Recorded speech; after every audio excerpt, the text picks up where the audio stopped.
Are we live? Hello, Motor Rope Pole. Polyberry, hello, hello. Wow, first time chatters, welcome. Are we live on YouTube?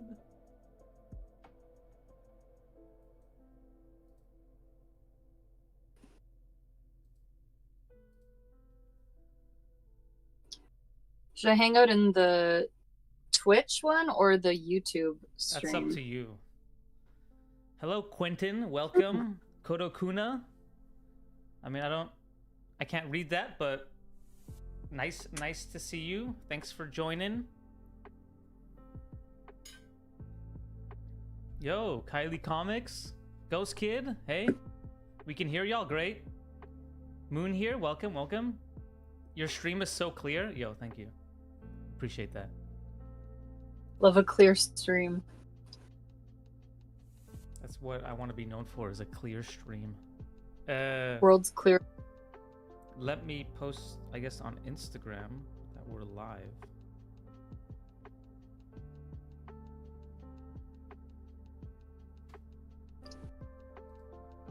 Dan is a bit quieter. Oops, let me I turned this down for recording reasons. But I'm gonna raise it back right? up. Yeah, you're probably fine. All right. John?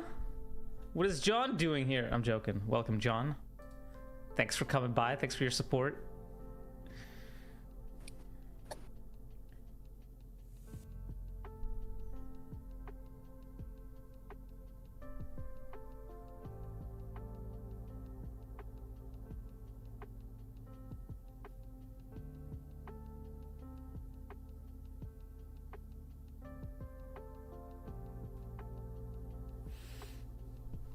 Jeffrey's audio is loud and clear. Yo, Natalie, hello. Welcome. Angie. Well, you guys know each other? Do you guys know each other? Love your art and drive to help. Yo, thank you, Motoropal. Thanks for watching the videos. I appreciate that.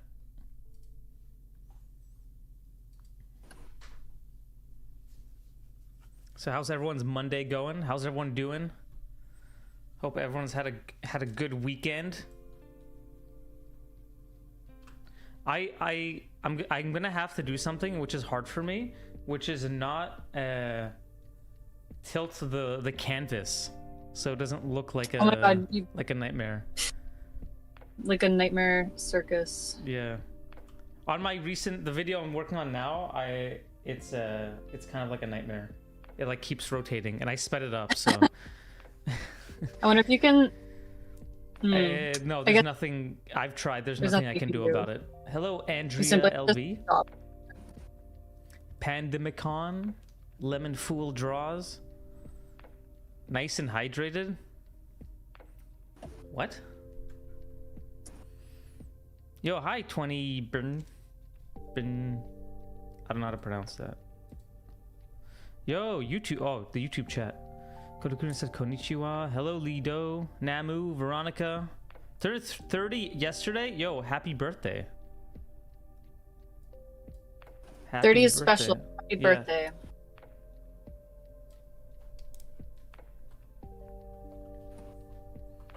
Are you drawing you?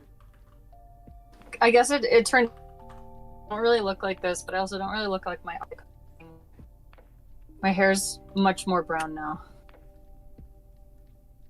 Yeah, you did it.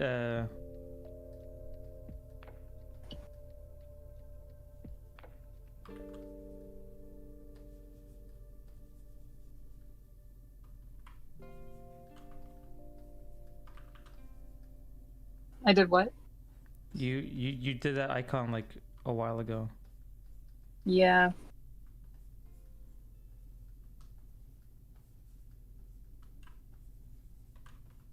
Hey, maybe it's time for an update. An update on my icon? Yeah, unless you want to re-dye your hair. I don't think I'm gonna re-dye it anytime soon. I think I'm returning to my roots. Sick of being blonde? Huh? Sick of being blonde?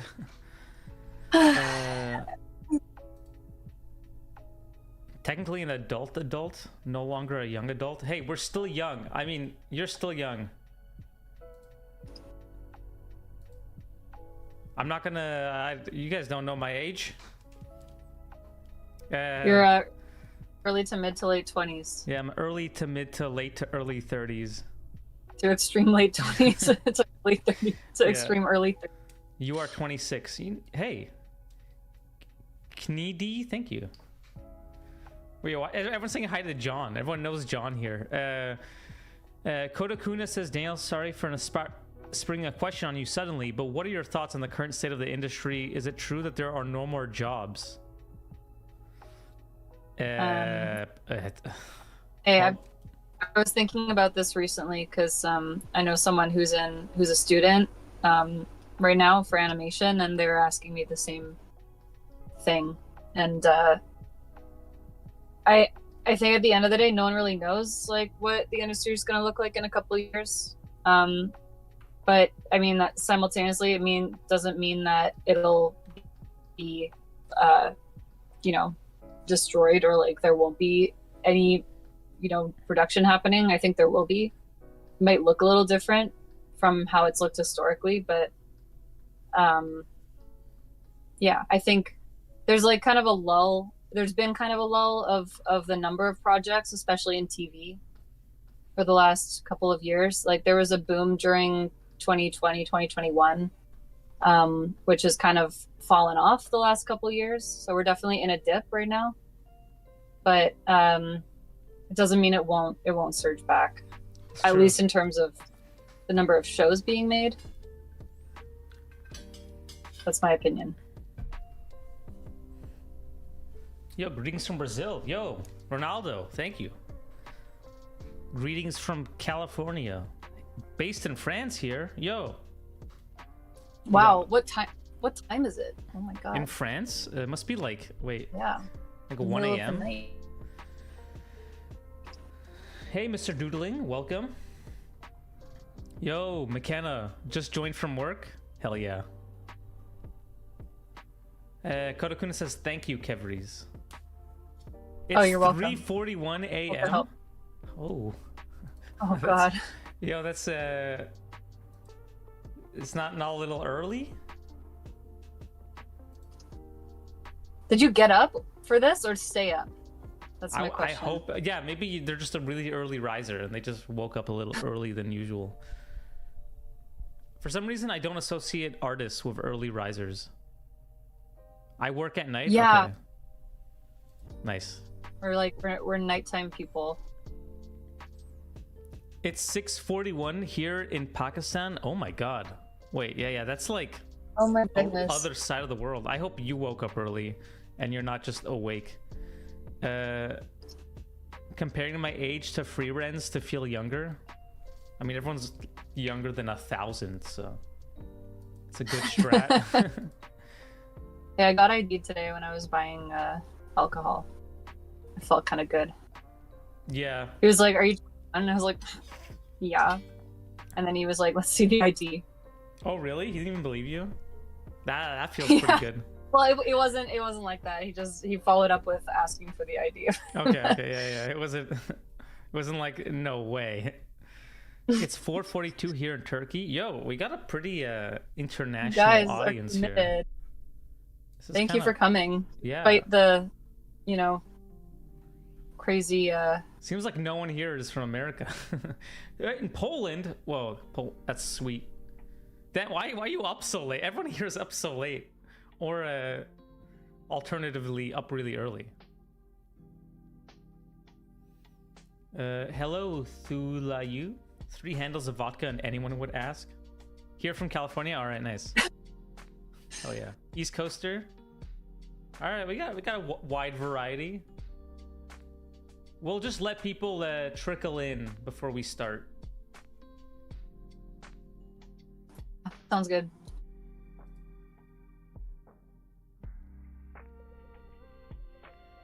I went on a hike yesterday in LA, and we were walking on the trail, and we passed a couple going by. I didn't really notice, but then my boyfriend was like, Sorry, I was distracted. Like that was Shawn Mendes. Wait, really? Yeah. Whoa. Shawn Mendes. I still haven't really like I see celebrities so infrequently. You what? I've like rarely see any celebrities. I mean, I didn't see him. I didn't really see him either. But you were next to him though. You were next to him, and that's cool. Jamaica here. There's a few of us in your server, but I won't tell. Why are you keeping that a secret? I'm from Florida. Nice. Hoping to settle in back to the LA area one day. Nice. Pacific Northwest, same time zone. Hell yeah, Quintus. Here from Mexico, the cool USA neighbor. It's true.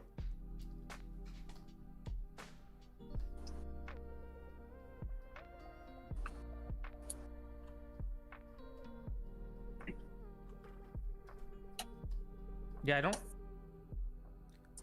Brush milestone, 150 strokes. You're off to a bright start. Don't count my strokes. That's so weird. I don't want to know that. Bizarre. Yo, back off. Back off, magma.com. Are you drawing wolf? Okay, so for anyone who doesn't know, Catherine, I don't know if you want to introduce yourself. Sure. I'm Catherine DeVries, and I've been working at DreamWorks for the last 7 years, just about, in feature. And I was most recently the head of story on The Bad Guys 2, which is coming out in theaters in 2 weeks. So make sure you get your tickets to that. Yeah, everyone pre-order the tickets. Yeah. It'll help. Everyone get your pre-orders in. Get those pre-orders going. Make sure you see it in theaters. Yeah. Don't wait. Yeah. First opening weekend. Forget about that Fantastic Four stuff, you know? Yeah, don't watch that. Don't watch Fantastic Four. I heard it's stupid anyway, so. You know, you could see both. There's room for both. There's no room for both. Just watch one. Just watch The Bad Guys 2 twice. Yeah, honestly.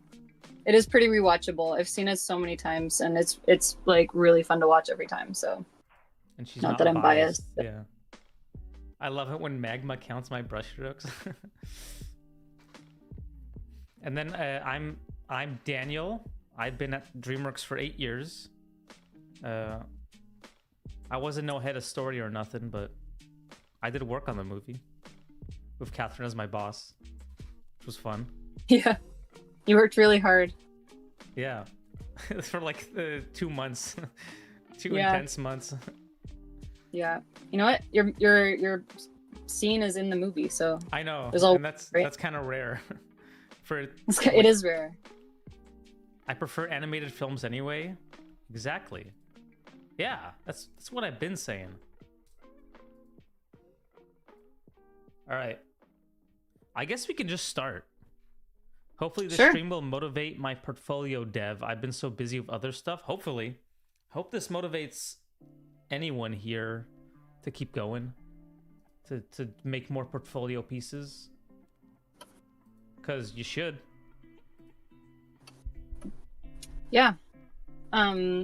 We picked out a handful of portfolios. Well, it was kind of randomly generated. We got a ton of submissions. So thank you guys for everyone who submitted your work.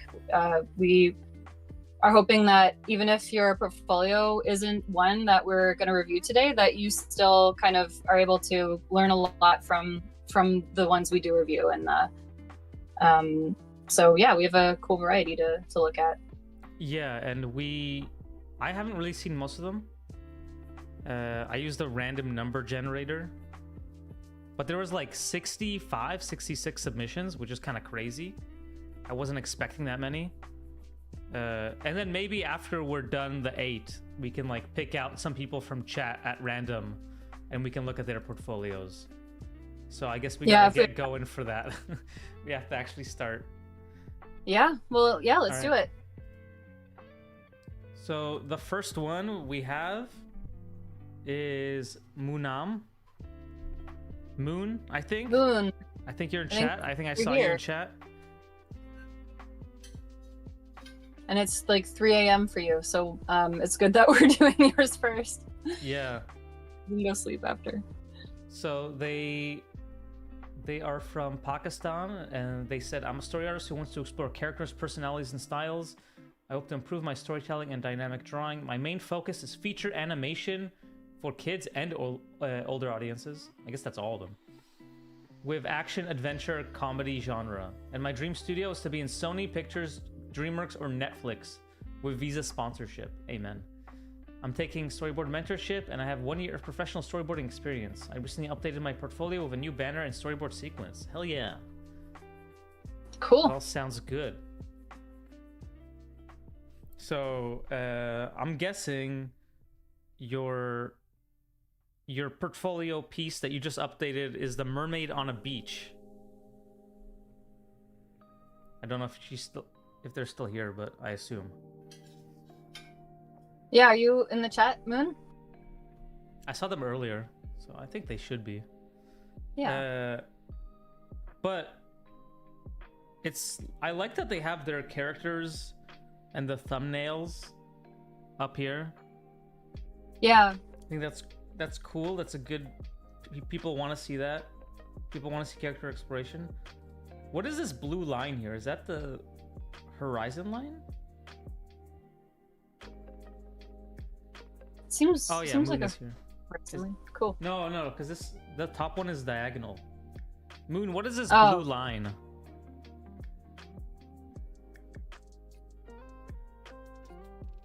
I'm not sure. It doesn't matter. Well, I think these are pretty cool, like clear thumbnails, which is nice. Yeah, I would take away that blue line. I think it's just a little confusing. Because otherwise, these are clear thumbnails, and the blue line is just a little distracting. So I would get rid of those. Let's check out the board. Yeah. All right. Is it? Yeah, let's check the mermaid one out. So how are we gonna pitch it? Should I just pitch it? Should I just go through it? Yeah, I think that's good because oftentimes if a recruiter, you submit your portfolio somewhere, they're gonna have to kind of imagine how the pitch would go, unless you have a pitch on your site. So yeah, let's they do that. don't. So we'll go through it and then we'll give the feedback after. Yeah, cool. So we see a mermaid on the bed. She's twirling her tail. Cut over. I'm bored. Jeez. Then we hear waves. She looks up. Cut over. And she swims up and then through rocks. She comes offshore or like up through the water. Turns around. She's a ship. Ooh. And then swims towards the ship. We see cut to a bunch of people on a boat. One's fishing. She appears. They all gasp. Hey. She swims into frame. Goes to a rock. Leans on it. How are you doing? They're mad. They scream. Oh, they all hide from her. And the boat races off, splashing her in the face. She turns around. Then we hear shouts off screen. She notices these volleyball players. Cut over. Playing volleyball. She looks up. We see them playing more. They cheer. I want to join. She looks at her tail. Now she figures that out. She starts crying. Aww. Aww. She swims back to her home. Mom, no one loves me. The house is empty. Oh my god. Mom? Dang. She looks around for her mom. Oh.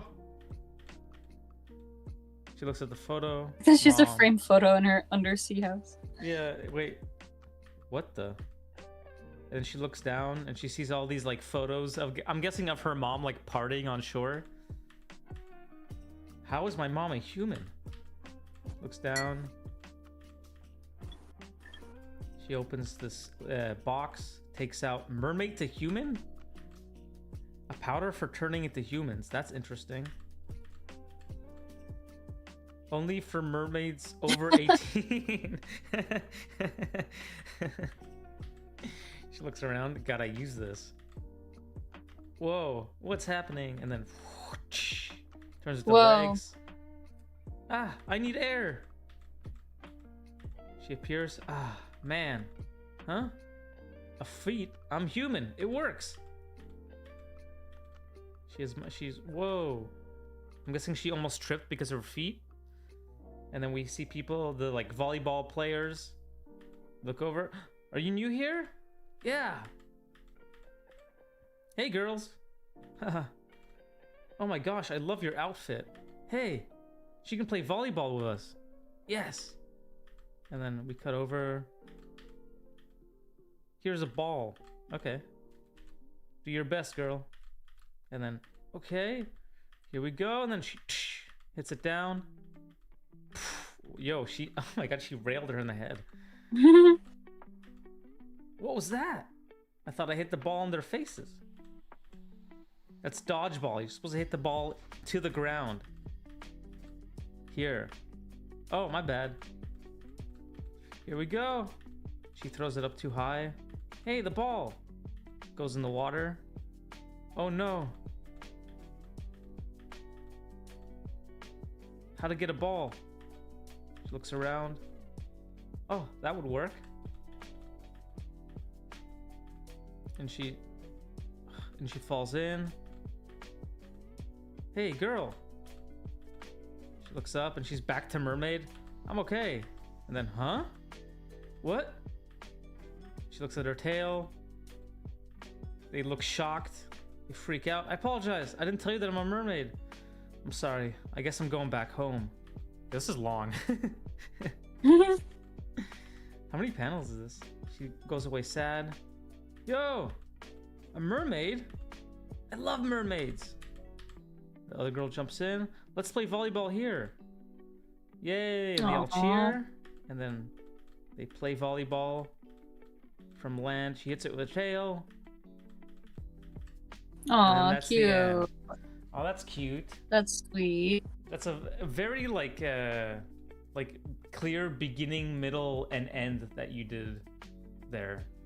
It's like very clear. It's good to have a complete story like that, like a where you feel like you saw the whole narrative. Yeah, I wonder how many it's panels. Great. How many panels it is. So I guess we can start going through it. I think this all works pretty well. Her being bored. We hear the waves up top. I think this is all pretty clear.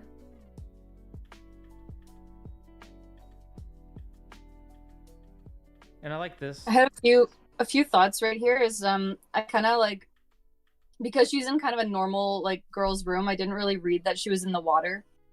Even though like it makes sense because she's a mermaid. I wonder if there's anything you could have done, like bubbles or like kelp kind of floating to maybe earlier kind of get the feeling that it was an underwater room and not like a normal bedroom. It's a little hard to tell. Or like a blue filter overall for clarity on the water, potentially. Something like that. Yeah, that's a good point. I also didn't really... the only way I could tell that it was underwater... I guess there is some kelp in the background, but... Yeah, maybe some bubbles, or maybe have an establishing shot of like the ocean, you know, like something that we can tell that it's like this underwater world. Maybe we start above the water and go into it, and maybe like bubble wipe to her bedroom or something. Totally. Something like that could help.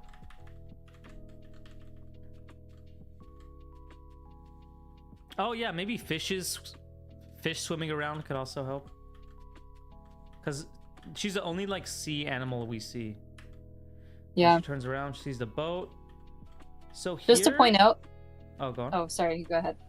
No, you can do it. I was just gonna mention overall, I think the horizon lines you have a lot of the time in this piece end up kind of bisecting the frame pretty much in the middle. And I think like the more you can kind of push the horizon line high or low, so it's kind of on thirds or even like more extreme, will make it feel more cinematic. And as well, like just to like the grids, I think are helpful for you to figure out perspective, but on a shot like this where it's indicating water, it kind of it makes it feel maybe like a little bit too like straight edged and kind of like not real, if that makes sense. Like I would potentially like recommend doing a pass where you start with the grid kind of for you and for you to figure out the perspective, and then ultimately either super lighten it and go over with some details of like kind of some texture or some waves or something, or lose it and go with that kind of texture. Let me do a drawing too. Yeah, so it'd be nice to just lower your horizon lines on the whole, so we're not looking at the middle of the screen.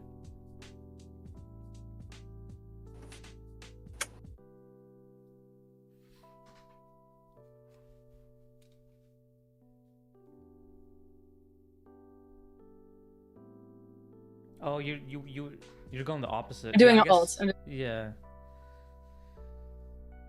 Yeah, that makes sense.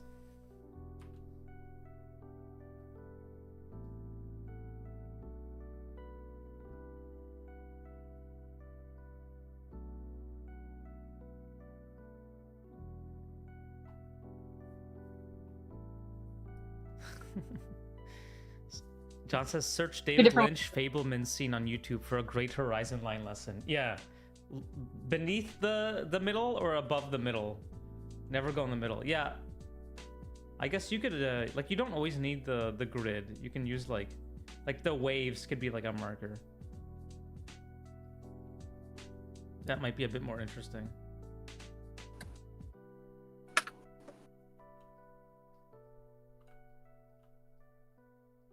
Yeah, it just like either that or you could color accent it like a light blue or something. Basically like the reason is just to kind of clarify that it's water. Oh, yeah. I think that would in my mind too. And also just makes it look a little more organic. Yeah, I think a color code here would be pretty useful, and it'd be pretty easy to do, I think. Moon says, sorry, my Twitch chat not working, but it has 340 panels. Okay. Yeah. Cool. I think that's on the, like, higher end of what people look for, I think. I think that's a pretty, yeah, I think that's like it's a pretty normal, but it's on, like, the, like, for anyone else, I wouldn't go above 340 panels. Is it just me, or is Daniel a bit quiet? Oh, no. Am I? Maybe I gotta put my mic closer. I hope I'm not quiet. 1 second. Let me see if I can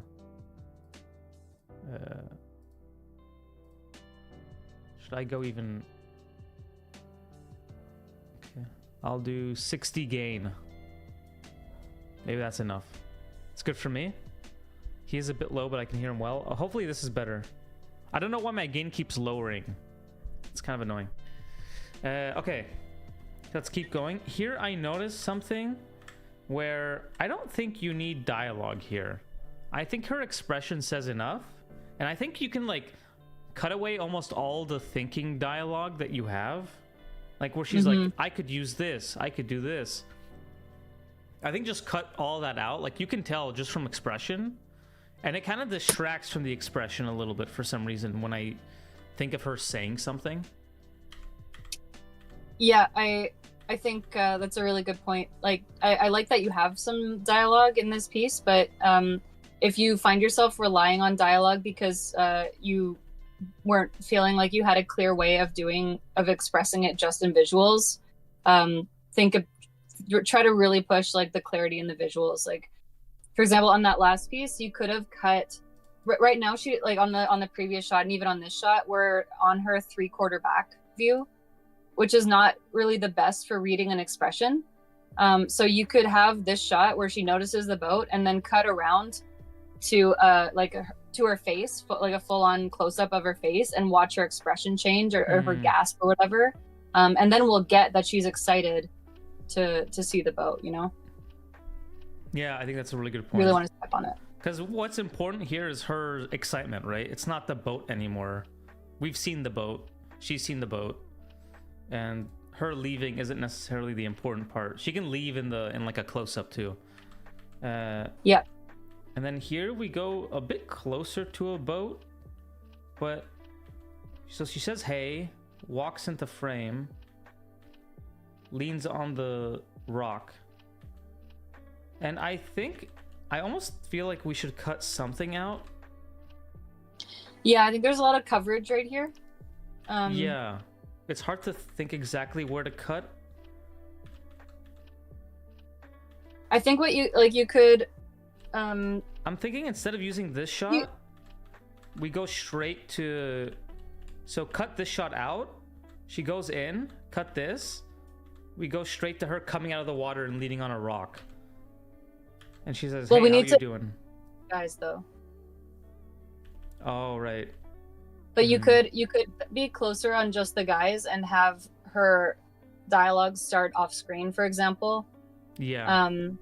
And then they look up, and then you cut to what they're seeing, and you are on the reverse shot right after this. Basically, that's another solve. Yeah. Basically, there's a lot of kind of I guess I would say like shoe leather kind of coverage of her traveling and really like coming into frame and stuff like that, and it could be more concise. And in fact, like the more concise you can make it, kind of the better. Usually, like in I don't know, especially in feature, there's not a lot of time to kind of spell that stuff out unless you really need it for pacing. So it's usually better to do kind of as few shots as possible, unless you're really drawing it out for a certain effect. Yeah, and I think here she's going from left to right where the guys are on the left side. And I know it makes sense that this guy would be on the left when you cut reverse, but I think just for like clarity's sake, I would keep her on the left, or even the middle, but more to the left, and keep so the rock is here,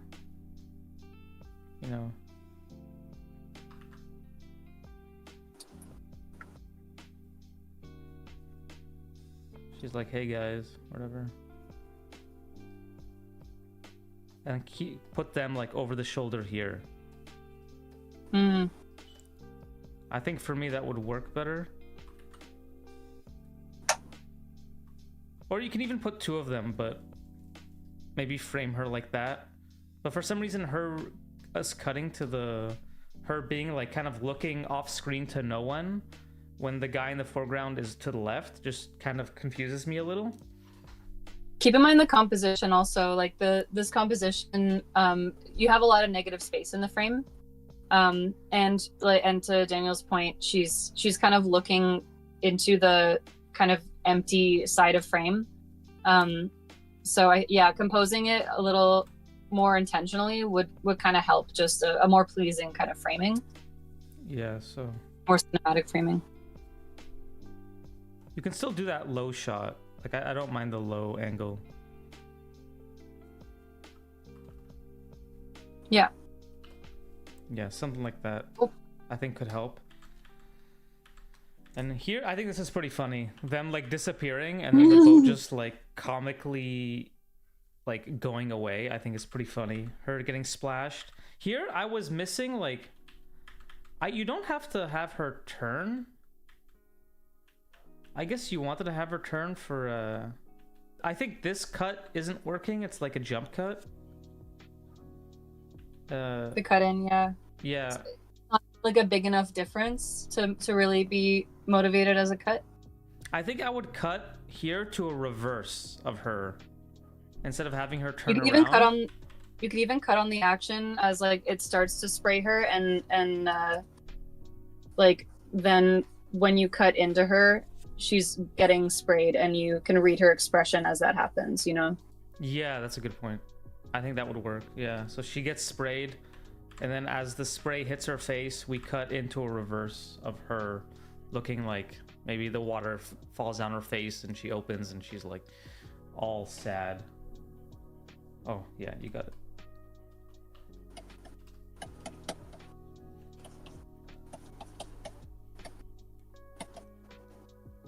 That kind of idea. Yeah. I think that makes sense. All right. And then, Cool. Dan, do you want to take a look at the rest of the portfolio and just kind of comment overall, or finish more specifics on the piece? I think maybe let's do a couple more notes, because I feel like doing 15 minutes a portfolio is what's it called? Ambitious. Ambitious. Yeah, that's the word I'm looking for. It's an ambitious. So let's just go through and see if there's anything very, very standout that we can look at instead of going for like every little thing. Yeah. She looks. They hit. Oh, I see. Maybe you could do a close-up on her foot landing, you know? That might be funny. I don't know. Like to show that she's really looking at the feet. So you see like a foot landing in the thing and she's like looking at their feet and stuff. Is it not common to just change the size without moving the camera? It's pretty common in Japanese animation. What do you mean by that? Change the size? Yeah, you can do a cut in. That's normal, but I think it tends to feel better when it's not when it's a drastic adjustment and not kind of a slight cut in. Yeah. So in other, the size and frame would be more radically close or more radically, and not too kind of like medium type shots. Yeah, I think you probably want to jump like two cuts, like not going from like medium to a medium close. You know, you go from a long shot to like a medium close, right? So you like jump 2 tiers of cut away instead of just one tier, because it might be jarring. It might feel like a jump cut. Yeah. They hug. She looks at her. I like this. This reads almost comical, because she's crying so hard, and I'm not sure if that's what you want, but you could temper her expression if you want to make it read more sad instead of comical.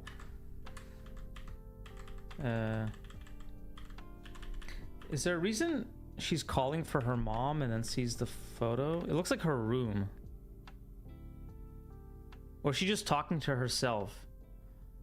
Is her mom dead? I'm getting too far into this. Oh, sorry. Just her mom's room, the house. Oh, I see. Okay. She gets the photo. I love her mom like is hiding this. I don't think you need. I think she could just pick up the photo. Maybe this is fine.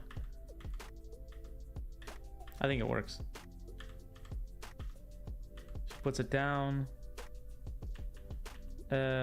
She's already looking at the box, so we don't have to like cut back to her expression again.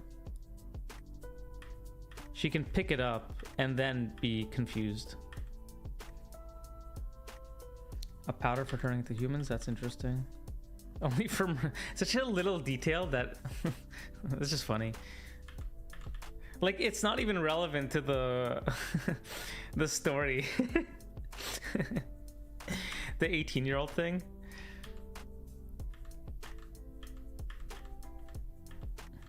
That's nice. It's hilarious. This works. Here, when she wobbles, make it a wide shot where you can see her legs as well. Because right now she's wobbling and you don't see her legs wobble, which I think takes away the whole point of showing her look clumsy. Yeah. Like I want to see her like clumsily walk around a bit. Not just like waist up where we see like the top of her. Because the only part we care about is her legs right now. Yeah. And then this works. Nice. Yeah, well, I'm not gonna talk about the horizon lines every time. My gosh, I love your outfit. The wind? Confused by the yeah, I thought it was a tidal wave or something. Yeah, I would say maybe do like a little pan instead of having wind.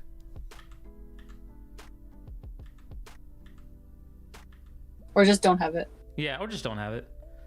That's a good point. She jumps up. It's cool. That's a nice little character moment that she hits her face. I think you can, just to point out, like, now that you have these other characters, I think you could potentially do a little bit more variety and like use the depth a little bit more when you're composing your shots. You have a lot of shots that are kind of flat like this, which like you can use sometimes for, especially for comedy. Otherwise, I would recommend doing kind of a different type of. You drawing? Oh no. I'm trying to draw. I don't know how to make a layer. I keep forgetting how to make a layer. Here we go. Okay. Yo, hello, Snail Barrel, Julio. Welcome, guys. Like this is kind of a bad drawing, but how come I have a textured brush and you don't? I don't know what I'm using right now. It's like a rock. But you know what I mean? Like a little more depth and like the background's kind of behind them. So you just have a little bit more more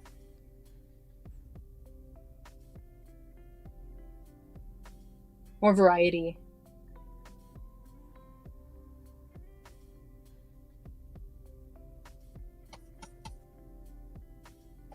You can vary the sizes too. Sorry, this drawing's so bad, but it's okay.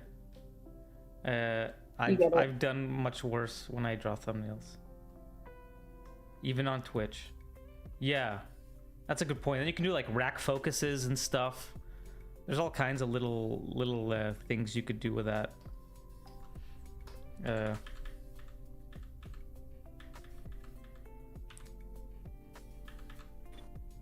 I do like this low shot, but I think you could push it even more, like this up shot. Totally. Yeah. Yeah. There's like kind of the beginning, a lot of fun dynamic angles that you can potentially push even more. Can I be honest? I think you might be able to cut out the whole hitting of the face one. I think that's fine. No, it's cool.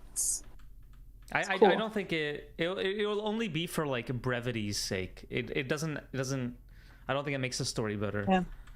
Just real quick right here, I feel like there was a shot missing because you have the ball go off screen and then you cut right to someone else's reaction. I feel like we need to see some kind of POV shot almost. Oh yeah. Like this is kind of like the sky going into the distance, because they're just reacting to something that's off screen. But I think it would help to have a shot where, or either have a shot where you can see the ball as well, or cut to a POV where you see what they're reacting to. Yeah, I was thinking of a shot like this where the ball flies over the girl's head. Yeah, that's cool. Something like that. And she like turns her head.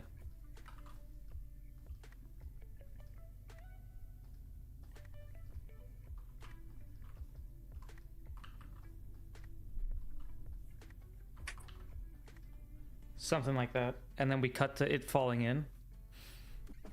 Yeah, I think that'd be cool.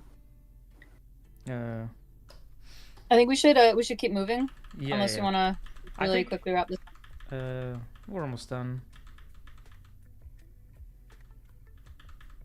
I like that she falls in. I think you should have, instead of being a side view, like have her like maybe in like perspective where the ball's in front and she's coming in and we see the stick trying to hit it, and then maybe we cut in close to her face and she's like trying hard, and maybe we see like a close-up of her hand about to slip, like really milk her slipping in instead of just doing this all in the side view, because this is kind of like important to her, right? So like she's trying really hard not to slip into the water.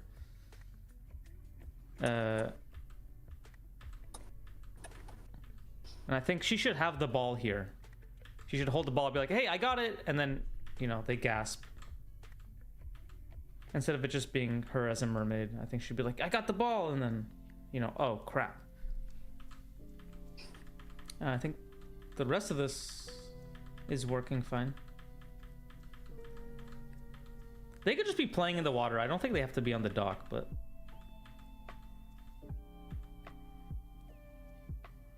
Great. Yeah. Awesome piece. Yeah, this was really cute.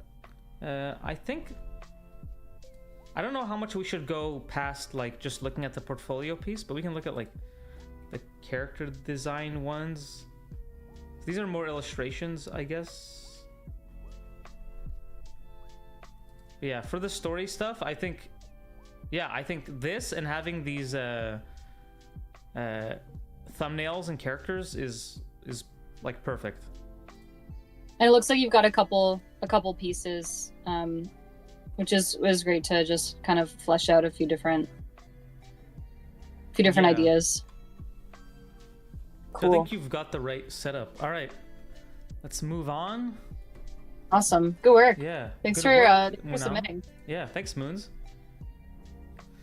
Hello, I thought I'd jump over to Twitch chat. Yeah, I mean, it's hard to keep track of both chats. All right, let's move on to Kylie. Kylie, are you here? Is Kylie in chat? Oh. Kylie, are you in chat? Oh yeah, Kylie is here. All right, Kylie, if there's one piece you want us to look at, is there anything specific?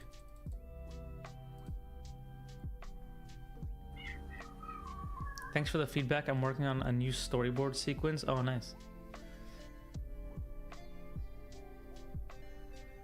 Is this the main one? You should title these so you know. Yeah, I think that's my first thing is to add a little bit of context for whoever's looking through your portfolio and they're like not sure what to click on. I think it really helps if you can add some kind of text title that ideally like even has the date, like the year that you did it, so they know what's most recent. You can say if it was like professional work or personal work, like original ideas or not, or just or at least just title it to give kind of a sense of what it is. Yeah. That's yeah, would be helpful, I think. I concur. Because it's like, I don't know if this is all the same project, if this is related to this, if this is related to that. So I'm a little confused. You should segment it. But let's just look at, this is the biggest one. And I don't know what that means. Let's look at that one. I'm going to look at the biggest one. Looks kind of Western. Yeah. So, oh, I think it's the ocean. I think it's like a coastline.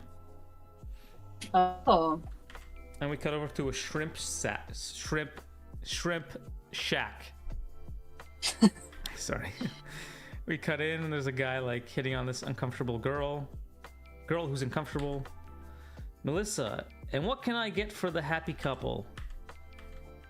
She looks around and she's like lifting her eyebrows. That's pretty funny. Oh, this is just a date. A shrimp cocktail for me and the lady.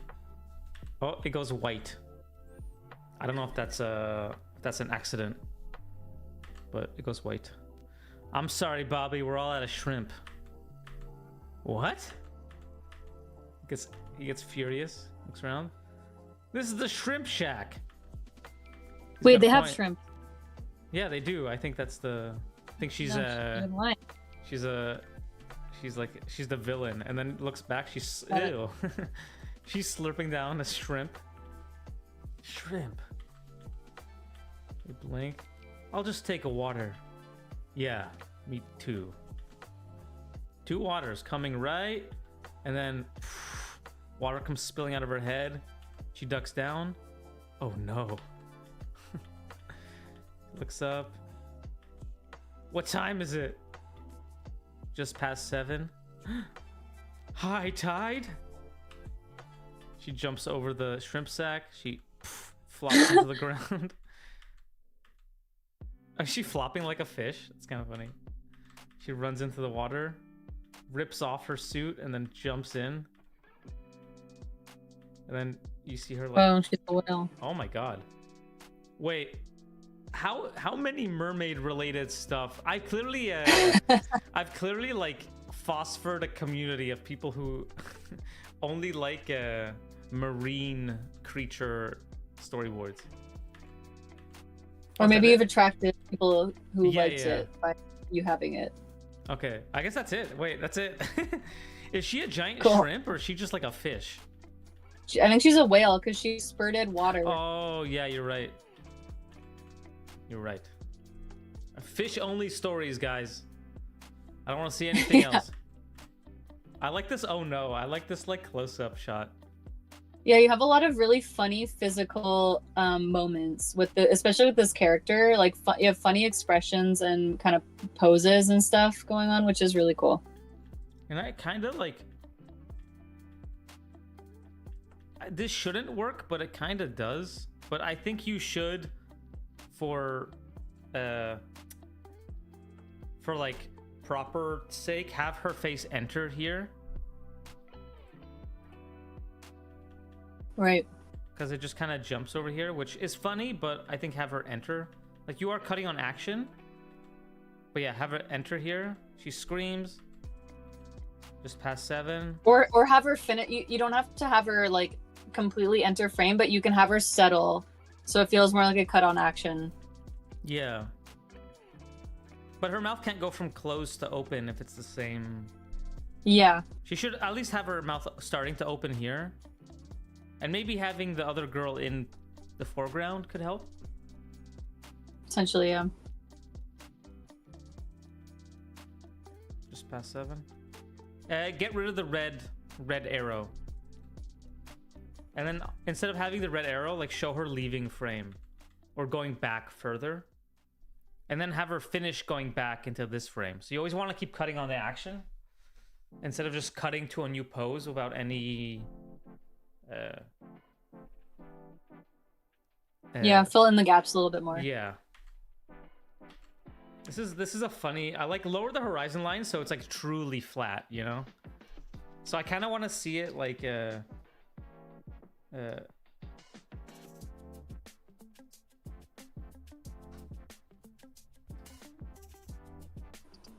like there's the crab shack or whatever. I want to see it like flopping, like really flopping. So like the silhouette of her flopping.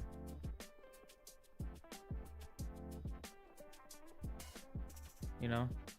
And the two people looking.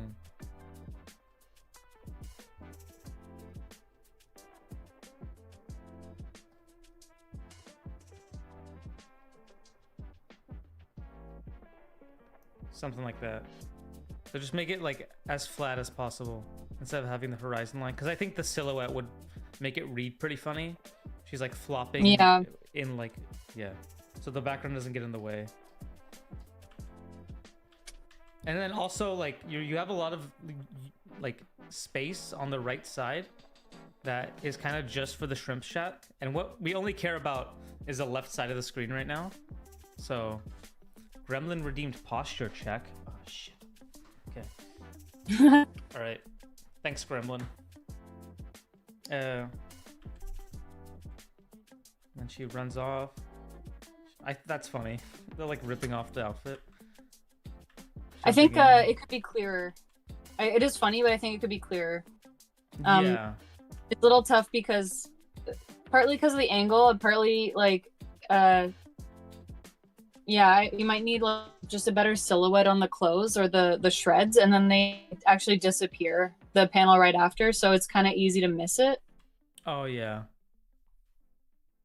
You should have a couple of like, and then I think the like difference between there's not much detail from her pre-ripping and then post-ripping. Like I can't really tell what her outfit is right now.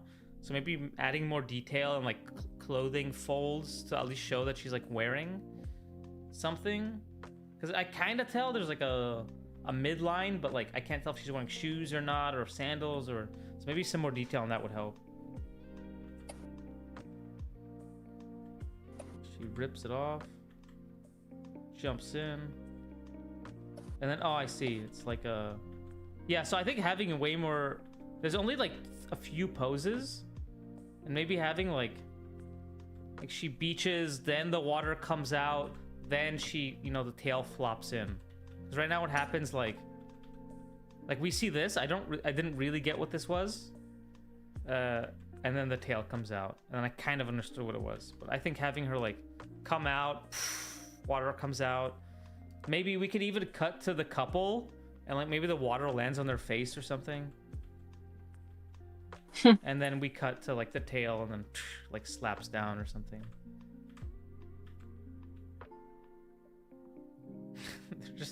They're just angry. They don't even care. They're mad about the shrimp. I know. Don't they care that she's a whale? Don't they care that she's a whale? I hope so. Some technical things. I think make sure like on your website, make sure that that glitch is that you fix it if you can.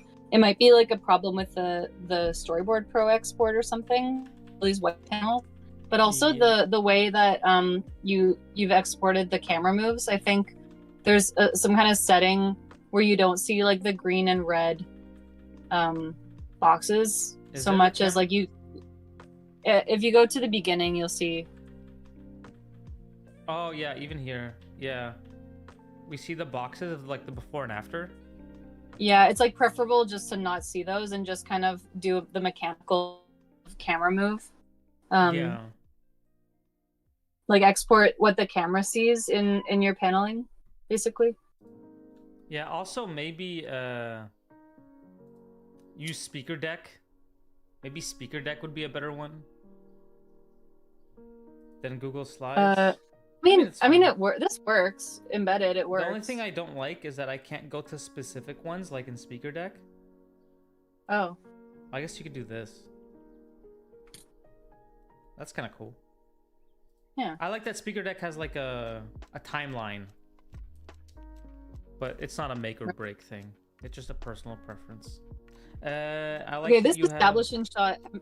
I'm not very clear on what that thing is. I will say I don't really know. I had trouble reading this establishing shot. Again, I can't tell this is water.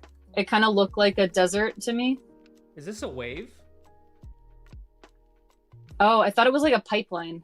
I thought it was a pipeline too. Yeah, I think John says, nah, Google Slides, brother. I mean, hey.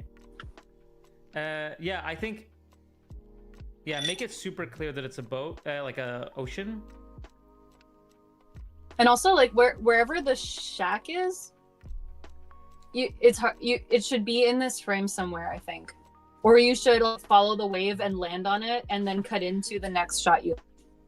I just saw your drawing. I didn't see it. Yeah, I did some drawings in the meantime. Yeah, like have like, you know, the ocean or whatever, waves coming in. There's like a boat in the foreground. Oh no, sorry, background. And then, you know, maybe have the crab shack over here and you see our two guys. City in the distance. You could do something like that. It could even be like finishing and like just sitting down so that when we catch up with them, we get that they've just arrived to order something. Yeah. It's a small detail, but.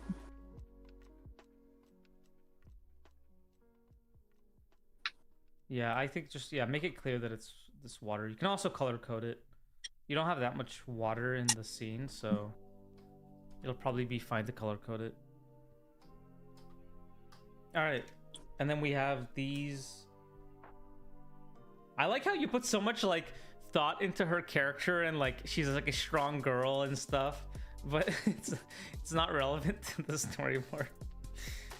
Yeah. But I like that there's like this like added lore about her. Yeah.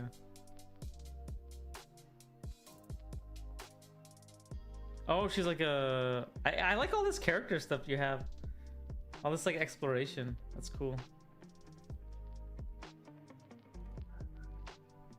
Okay, this is a different. So here, like, I want to like see you organize this into like a single piece that's like very segmented. Like one project. Yeah. Project by project. I thought this was for that, but it's not. So, and then also include your thumbnails. That'd be nice. Oh, I see what you mean by the camera move. Yeah, like this is a pan down, but be nice to just be able to kind of click through. Yeah. But your characters are nice. You have some like funny acting. I like your shorthand.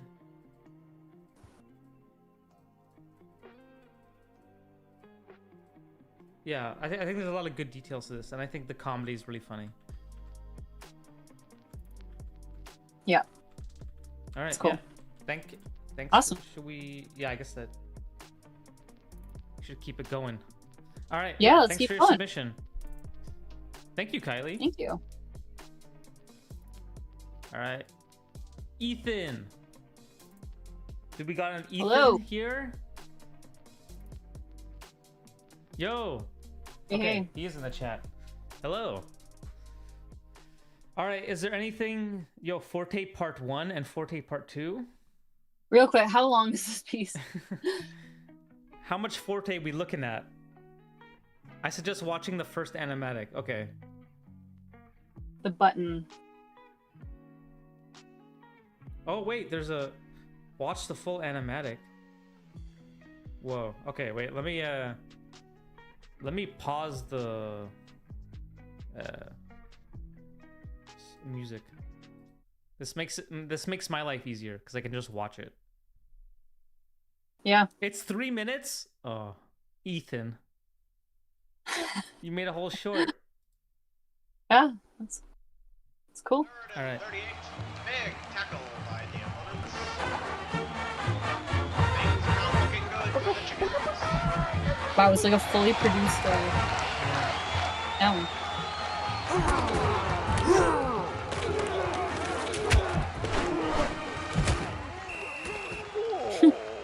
The Chickens are down 4 with only 8 seconds left in the game. Can they do it? Coach, a football team has 11 players on the field. You need at least 8 to stay in the game. Right now, you only have 6.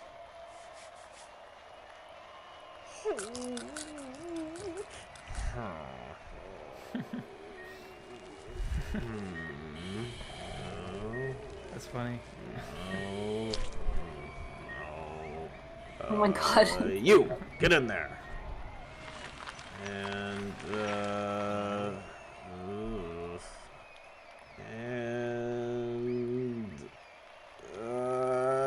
you, up there.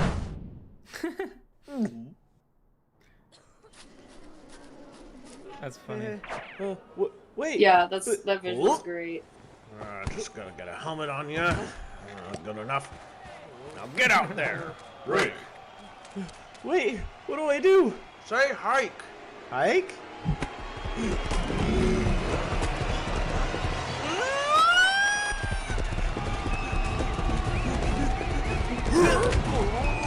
Oh my god, it's like animated. Hey! The other way! Go the other way!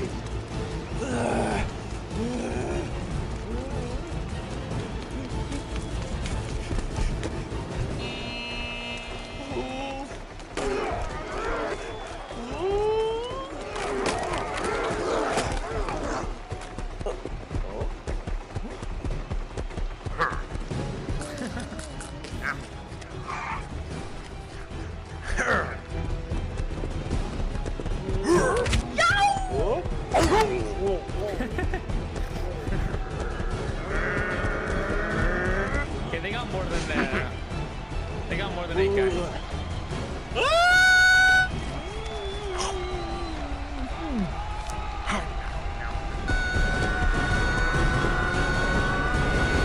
Oh my god.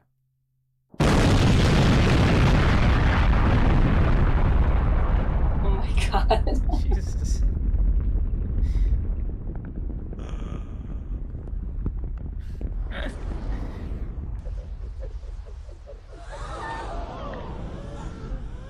I am become death.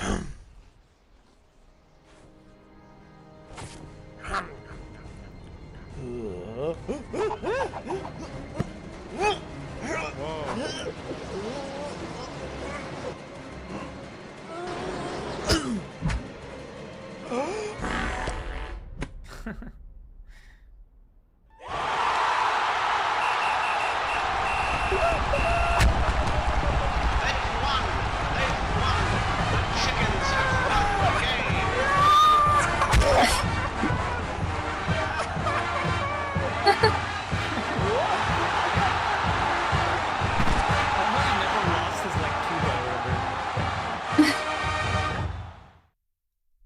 god. Yeah.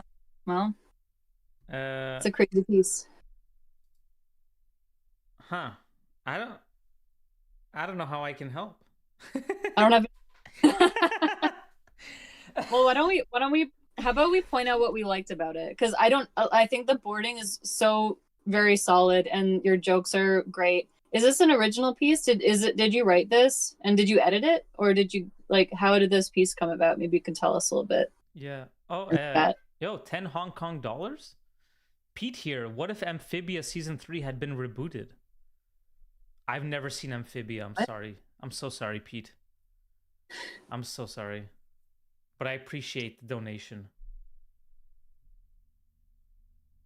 I hope it gets more. I hope they make more Amphibia. Yeah, this was awesome. This was really fun to watch. Yeah, thanks. Hey, thanks, dude.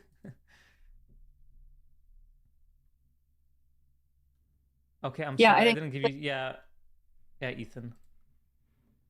Yeah, okay, so I guess it's so long he's had to put on 2 speaker deck links. I really like some of your compositions were really strong. And I think that like what John said, the comedy timing was really good. Like the way the posing as well. There's like a lot of attention also paid to designs. I just want to point out and it just if you look at this gag really quick, the lineup of the players, if you go back, there's so much visual humor. It's like really packed. Like any one of these would have been funny, but the fact that you have so many ideas and put them all in and have them like escalate is a really great really good comedy thing you can do. Yeah, this guy's got like an oxygen tank. There's a plague doctor. Yeah, that's really funny.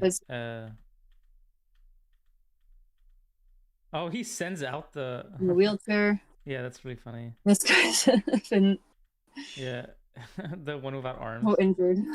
Am I? And this is really good. This whole like truck in type thing. And then here, this is a really nice visual. Oh yeah, just him. It's very cartoony. It's really pushed and really funny. And even just look at the way the other guy exits. He exits in like a dust, like blurred. Like it's not just that he's walking in and out of frame normally. It's like you're paying attention to the physicality of like you're kind of owning the physicality in all of these moments, even the ones that seemingly don't matter. Yeah, you're not half-assing anything. Really, like even here, the helmet on. Yeah, like you have a lot of ideas, and that's cool. Do you recommend making a portfolio this long or make it shorter? This is still really good, but I'm afraid. Yeah, I mean, like rule of thumb, probably make it shorter. But I mean, if you're just making a short for yourself and you just want to put on your portfolio, that's fine. Which is what it seems like Ethan Well, just did. to clarify, Daniel, like why would we say not to have a long piece? What? Oh, because I mean, when I was talking to the DreamWorks recruiters, they said that they like look at it for 30 seconds, and if they don't get through it all, they just like go next. And if they're not like jazzed up in the first 30, then they like move on, right? So, and they would prefer to see the whole thing. Yeah, like yeah, exactly. I would say like if you're showing your portfolio to someone personally, then probably like look at it thoroughly. But if you are cold applying to a job that has a ton of applicants, and therefore like the recruiters or even the team, when they're looking at all these portfolios and you just need to kind of like get a read on all of them, it makes sense that they don't have time to go really in depth on every single portfolio they get. They'll maybe look for like a minute or something at the kind of the most prevalent pieces, and then if it grabs them, then they'll maybe look at it more in depth. But yeah, like more to the point is like it doesn't have to be a super short piece, but don't save all of your best boarding for the end of the piece, you know? Like it should have some good stuff up front. especially if your piece is on the longer side. Ethan, I have to ask, are you working somewhere right now, or are you like looking for work? I'm just curious, because this is really strong. Yeah, this is like totally feature, you know. Yeah, like if I saw someone pitch this, I'd be like, ah, damn. That's like a sequence for a movie. And this Oppenheimer thing is really funny too. Like this shot, this like recurring gag too is really funny. He keeps eating things. Oh, I'm looking for work. I was at Atomic Cartoons in Vancouver as a revisionist. Whoa, that was my first big industry job. Well, I mean, I feel like you shouldn't have too much trouble. And if you do, it's I would just not on you. That's not on you. Yeah, you've done all you could, Ethan. Like this, even all your action is really pushed. Yeah, like this kind of stuff. It's really nice. The posing is great. Like you're doing really expressive posing on pretty much every moment, and it makes your boards like really readable. Like I immediately know who these guys are and like what their attitudes are. Yeah, and there's a lot of tone here too. Like it's all very like very polished. Yeah, very polished. Yeah, great job, Ethan. Yeah, awesome. Yeah, there's not really much I can say. I think you executed it as well as you could have.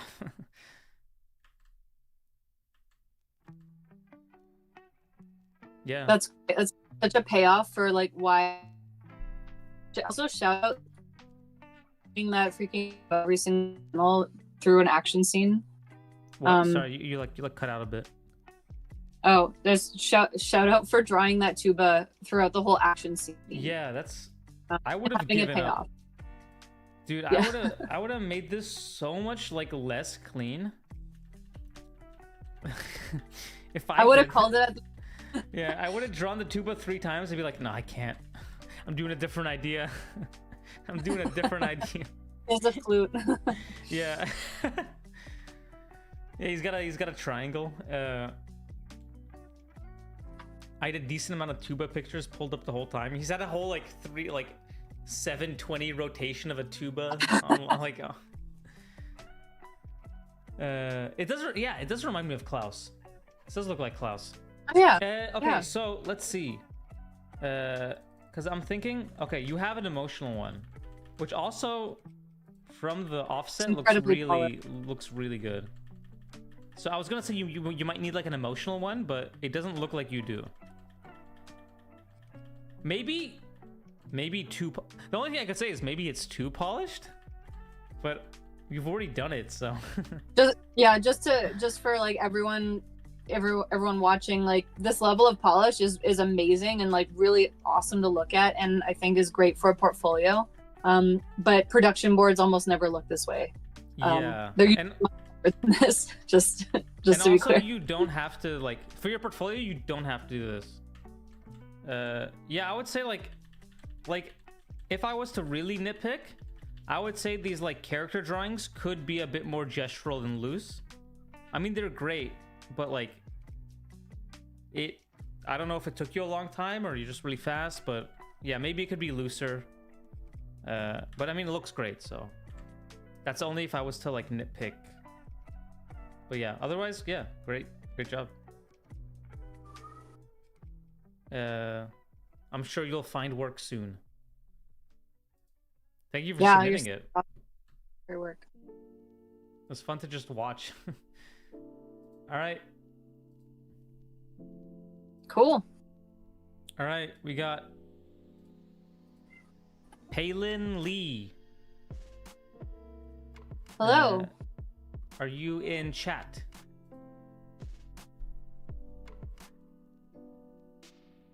Where's the fish? Oh, she is. Okay, they are here. Hello, welcome. Oh. Which one do you want us to look at? Well, first, should we Oh yeah. Oh, you know what? I did the blurb only once for some reason. I forgot. forgot. I'm sorry. Oh, Ethan, you're from Missouri? That's where my dad lives right now. Hell yeah. I saw the arch. I didn't go up the arch, but I saw the arch. That was cool. Okay. Hi, I'm Palin Lee, an aspiring story artist. I'm mainly interested in feature storyboarding.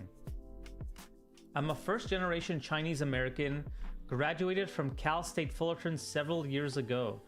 This year, I've been doing a complete overhaul of my portfolio, so only one sequence is up so far. I like delving into character relationships and motivations. I'm working on improving my acting and staging / blocking. Any feedback would be invaluable to me. Thank you. All right. Cool. Thanks for submitting. Sounds good. All right. So, college of choice, is that the one you want us to look at? There's only ones. Is that true? No, there's Sunset Story Game. It's I think that's a few beat boards. Oh, I see. Okay, never mind. My bad. All right. Let's zoom in. It's full screen that thing. I don't want to, because then we'll cover it, you know? Okay, you know, Hello, this Nico. is good. Some traffic. Yeah, nice little traffic shot. A lot of crowds. Damn, doing this many cars would have like made me. That would have hurt. Pan in. I like that there was a title card. We see a family inside of a car. He's listening to music. It's my life, and it's now or never. How does it go? Ain't gonna live forever. Zulan. Zulan. Am I saying that wrong? Shulan? I hope I'm not saying that wrong, but whatever. It cuts, like the music disappears. JJ Baba wants to talk to you. She looks over. You know I can't hear you when I've got earbuds in. Don't listen to music when I'm trying to talk to you. Listen, Julan. It's almost time for you to start applying for college. Do you have a plan? Well, I don't know where to apply yet, but I want to go into music production, so... I was really hoping... I'll do Julan, you do the other characters. Okay. What? What? What do you mean music? I always tell you, you need to go to a top university and choose a major that makes money. Going to a top university will get you a good job. But I've always wanted to go into music. No, absolutely not. Why not? You won't be able to find a job and become homeless. What are you talking about? How would I end up homeless? Because you would have no job. Then I'll get a job. You don't know any better because you're still a child. You think music degree will guarantee you a job? It won't. But I want to do something I love. Successful people don't make money from what they love. They get a high-paying job and then use their free time to do what they love. But... You need to think about what will guarantee your future, not chase silly dreams. That's why you need to apply to top universities and pick a major that will get you a stable job. But I don't care about going to a top university. You should. People who don't go to top universities are failures. Ouch. Is that what you want to be? Huh?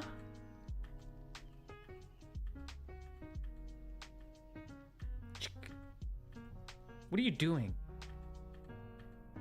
Get back in the... Yulan! Yulan! Where are you going?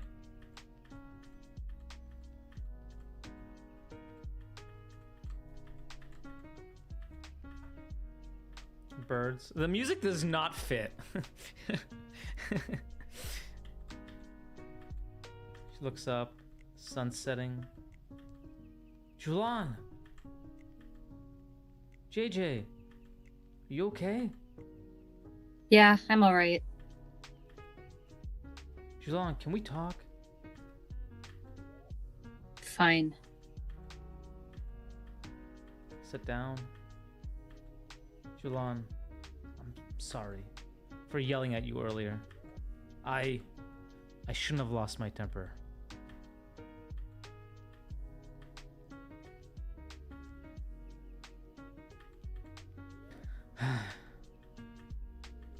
You know, when your mom and I first came to America, we really struggled.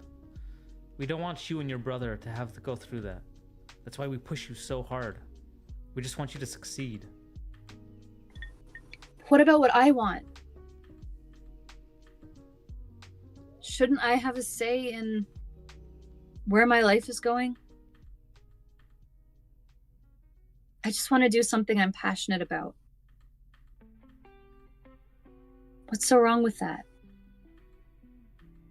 I didn't know this was so important to you. It's my biggest dream.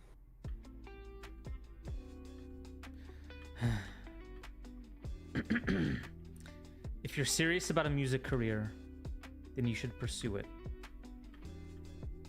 As long as you promise to work hard, I'll support you. Really? Really. The most important thing is for you to be happy. Thanks, Dad. Ready to head home now?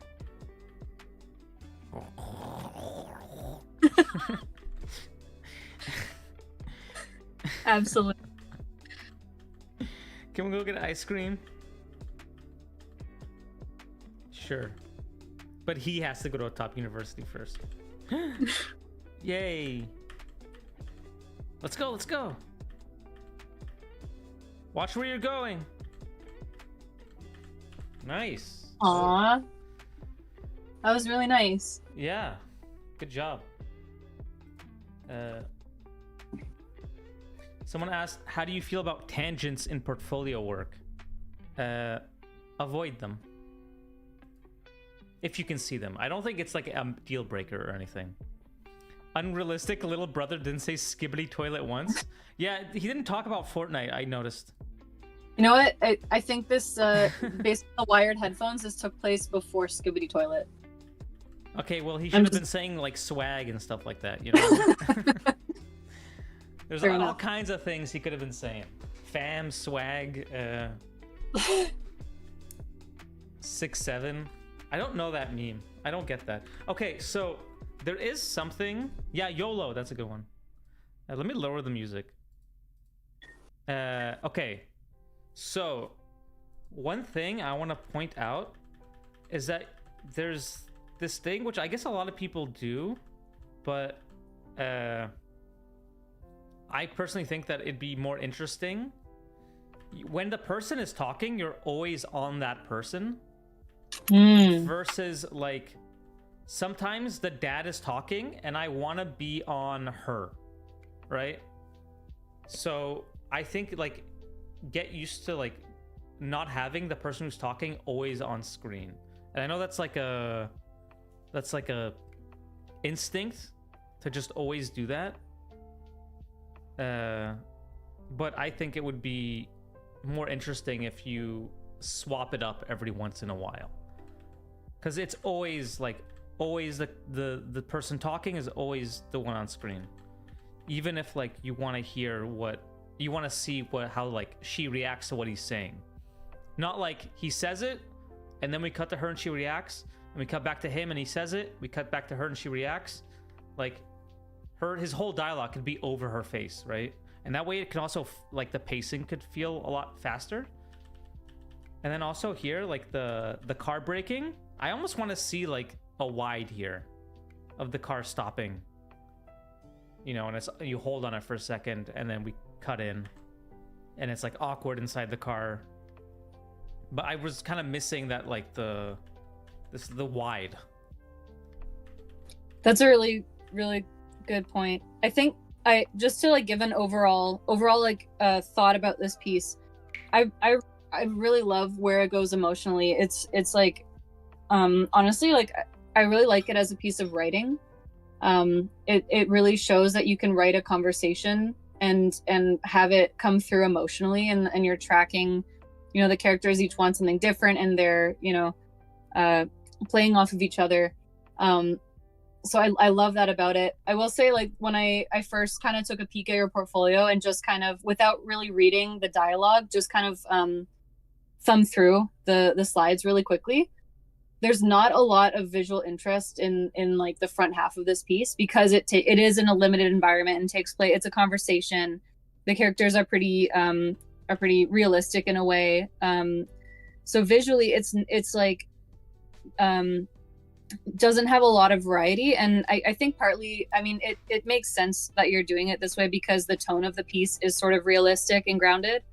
But I think like what Daniel's suggesting, like having like maybe a little bit more variety of like what you're showing in frame during the conversation might help that feeling.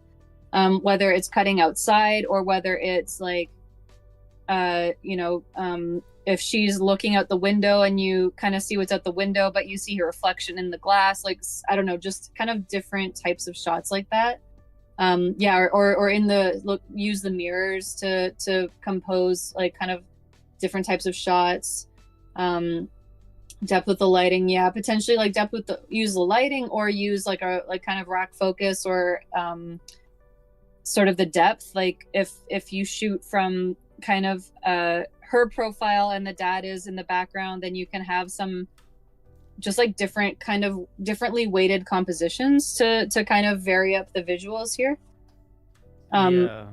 That's one thing that stood out to me for this piece. But I think also, if you're planning to flesh out your portfolio with an additional piece or two, I would like just keep in mind for the next one you do, maybe cover different ground, basically. Like, instead of a conversation where you're focused on the character acting in kind of a limited environment, maybe try to go for something either more dynamic or with kind of more potential, like, I don't know, more range in like the visuals and the types of shots that you can do, just to kind of get that range a little bit.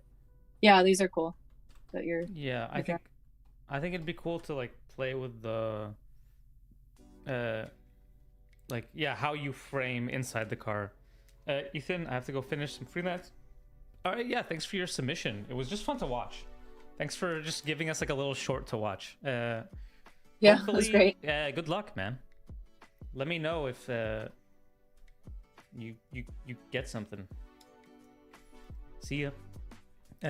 Yeah, so I think by the end, like, the first couple was fine, and I think I was getting a little fatigued by just going back and forth between them, and that's when I was kind of wishing, I was like, maybe go to a wide something. Yeah, against the window looking out, reflection, that's nice. How often do I do portfolio reviews? Oh, it's a loaded question. Don't wait up for it. Yeah, I think the last time was I don't know, 8 months ago, a year ago, maybe, probably more than a year. But hey, I'll try to do more, and that's the most I can do, is try. Yeah, something like that is cool. And then I think also by the end there might have been too much dialogue, where I think I get the build-up, but maybe with the shot difference it would help. Maybe if you vary up the shots, it would have helped. I like it being on the kid, like the little brother. I thought that was cool.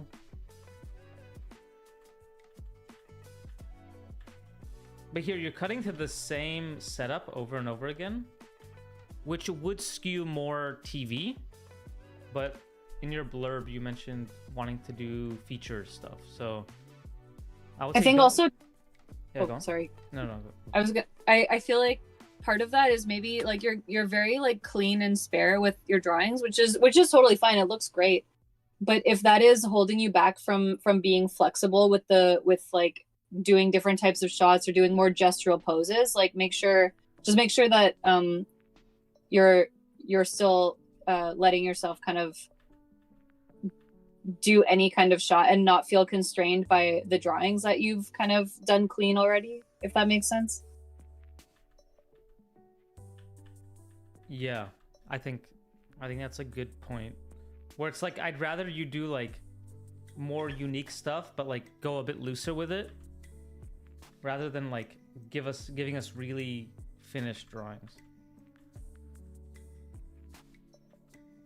Yeah. Like for instance here, and this is a nitpick, so I wouldn't actually like suggest you change this, but like it feels like you didn't want to redraw her face, right? You just kept it and moved the eyes around, but I would have like really loved to see like one more pose of her like really hurt, you know?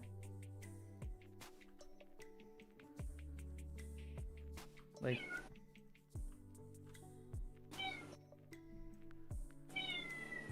can you guys hear my cat? yeah.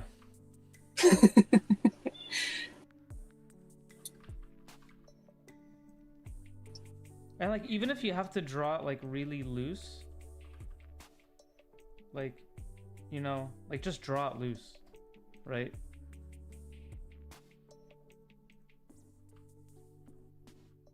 Maybe she's gripping the seatbelt or something. Like something, you know. Yeah. Really push to really push that. And then maybe like we cut back onto the dad and he's kind of realized he's like gone too far and he's like, oh shit. You know?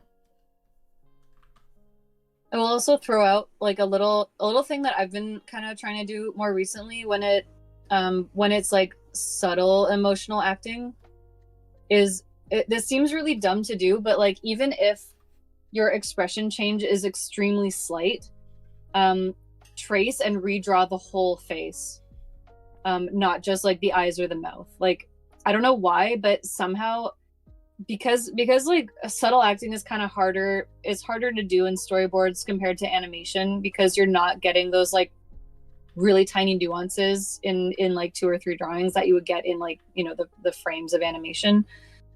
Somehow like the redrawing, even if you're like tracing the same drawing again and just varying the mouth or the eyes a little bit, somehow like it makes it kind of gets across the idea of that like nuanced emotional kind of moment. I don't know why, but yeah, I've been also, feeling you can also just like skew the pose a little bit, like between, if you want to keep it static, like skewing it can also help keep it alive. That's what I do as well. Mm-hmm. Yeah, because it really feels like if it just literally like stays in the same spot, it makes it feel stiffer than, yeah, lasso tool and moving features. Yeah, I do that as well. It's a good point, like John.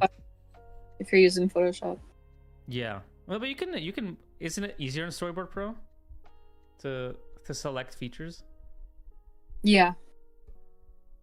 They're saying that and anytime your cat meows, your avatar's mouth is like goes open. Point to your ears.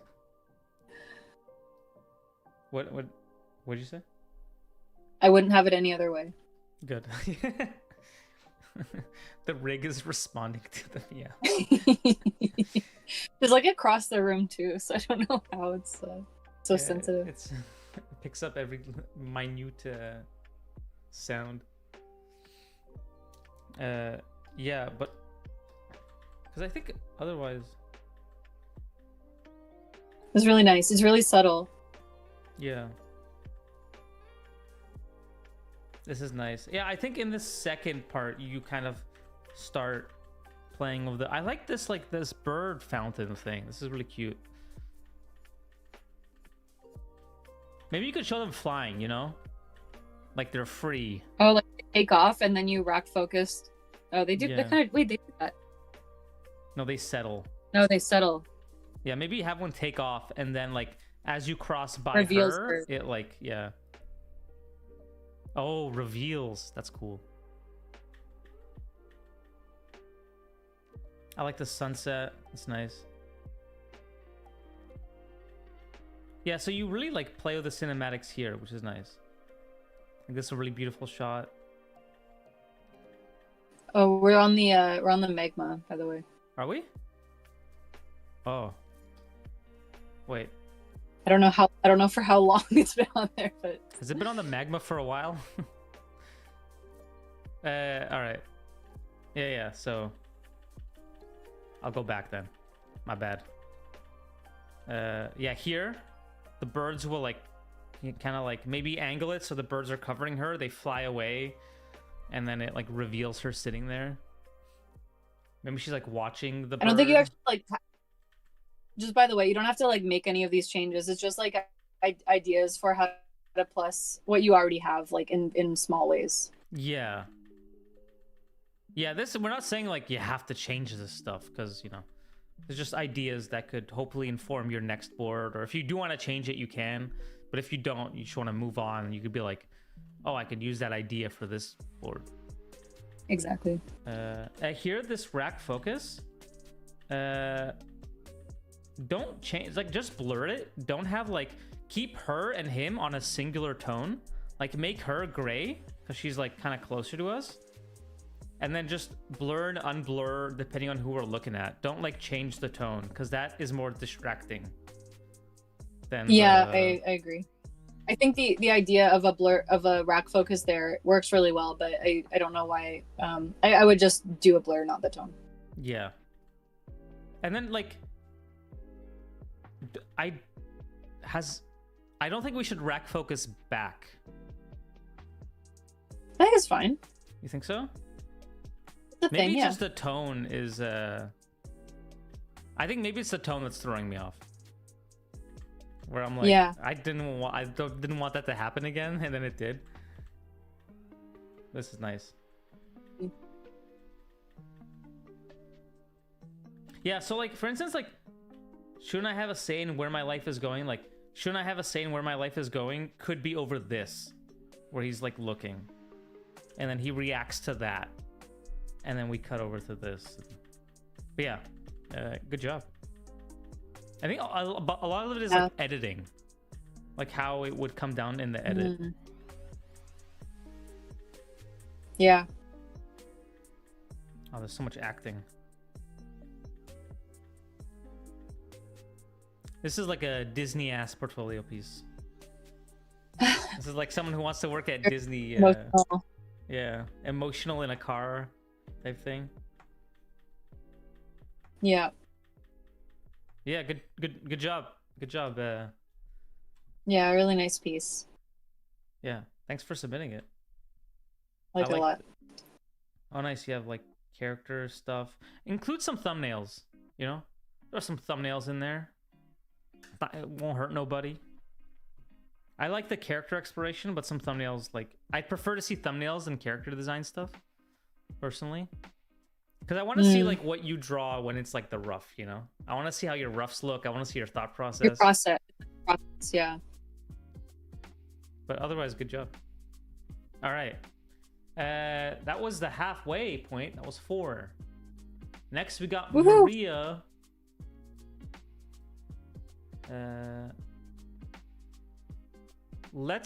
I'm gonna go to the bathroom, take a brief 5-minute break. I will be right back. Catherine, you gotta entertain them. Unless you want to also go to the bathroom. No. If anyone has a question right now, now's the time to ask a question. That's just for me. Yeah. I'll come back though. Okay, I'll be right. All right, see ya.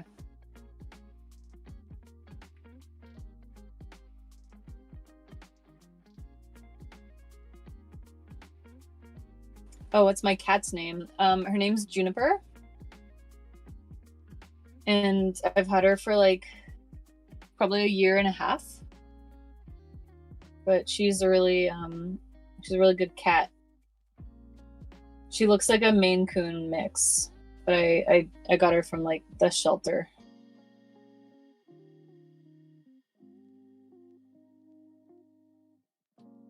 Any other cat people here? Cat havers? I've been helping dog sit for someone recently that I've never had a dog. I've never like had to walk a dog and stuff. But it's kind of fun. We like took the dog on a hike where we saw Shawn Mendes. And it was fun too. Fun that dogs are portable. I want to make my cat more portable.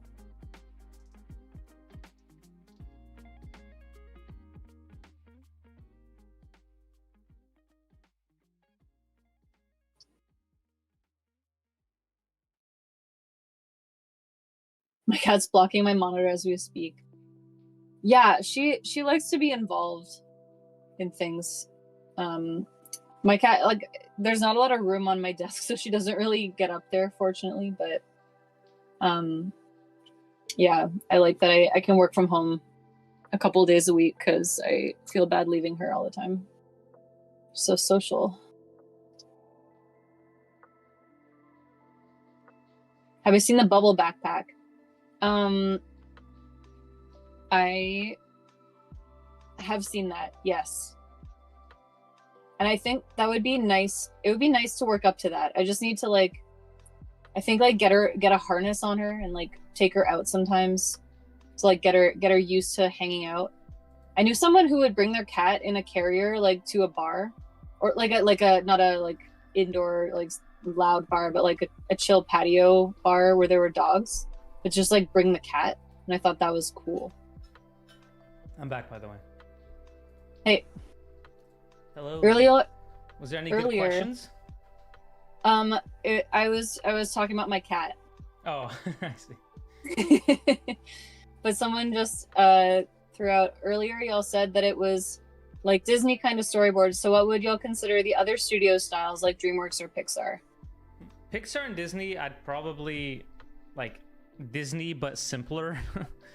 Like, you know, less detailed.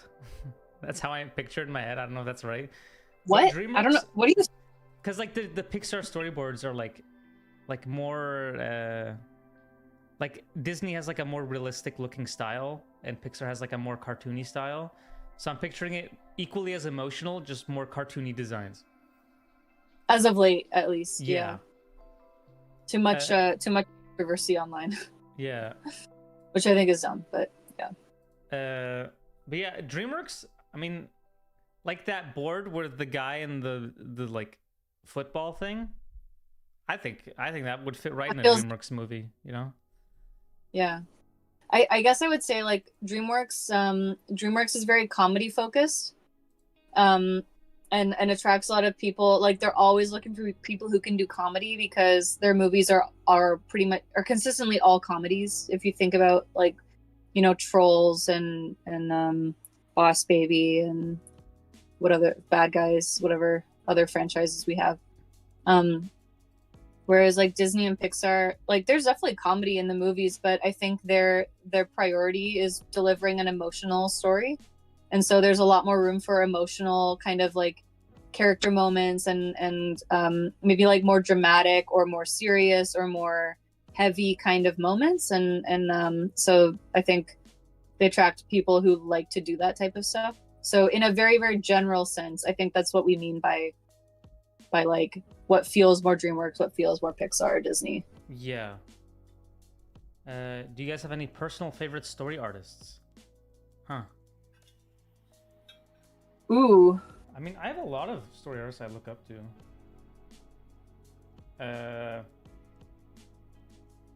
It's hard to say off the top of my head. I mean, yeah, so many. Like there's just so many that we work with as well that like I admire. Right, I worked a little bit with Matt Lazell, and like his storyboards have been really, really fun to look at. If you know him. And Anthony Holden, he was a story artist on Back too, which was really cool because his work is like really like loose and rough and fun and can like You can do a lot of iterations and stuff, but it's so appealing and like funny and yeah, just like fun to watch. Yeah, I stole his shorthand. Yeah. I stole his brush and his shorthand. I'm sorry, Anthony. I had to do what I had to do, man. All right. By any chance, do you use 3D sets too while boarding? I don't. Some people do. You tried it, right? I did it once. I learned enough Blender to model like a box that was like a small room, and I took screenshots of it and used them as backgrounds in my. I used it to kind of like scout angles, and it was kind of unnecessary because like I should be able to draw a box, you know. Yeah. But, yeah, but you did it for the least complex like background I've ever seen. That's because I couldn't model something more complex than that. Someone said, any tips for personal / indie projects? Do you board the same way? I probably board cleaner for personal stuff. Yeah. Because like you have more than a week to do it, you know. And you're the kind of, and also like I will say that just kind of by its nature, a portfolio storyboard piece, that's the final version of that piece. Like you're not, unless you're going to produce it, the storyboards are the final version of that story, unlike production work where the final version is fully animated and fully lit and composited and everything. Yeah. So in other words, like I can see like wanting your personal pieces to be more polished just because like there's no department after that, you know. That's what it is. Yeah, you don't have to do that though. That's true. It's like it's like a thing in and of itself. Whereas for like when you board for work, it's not. It's just used to make a thing. All right, Maria, are you in the chat? It's fine if you aren't. But yeah, let's get going. Let's do the last 4. Let's do it.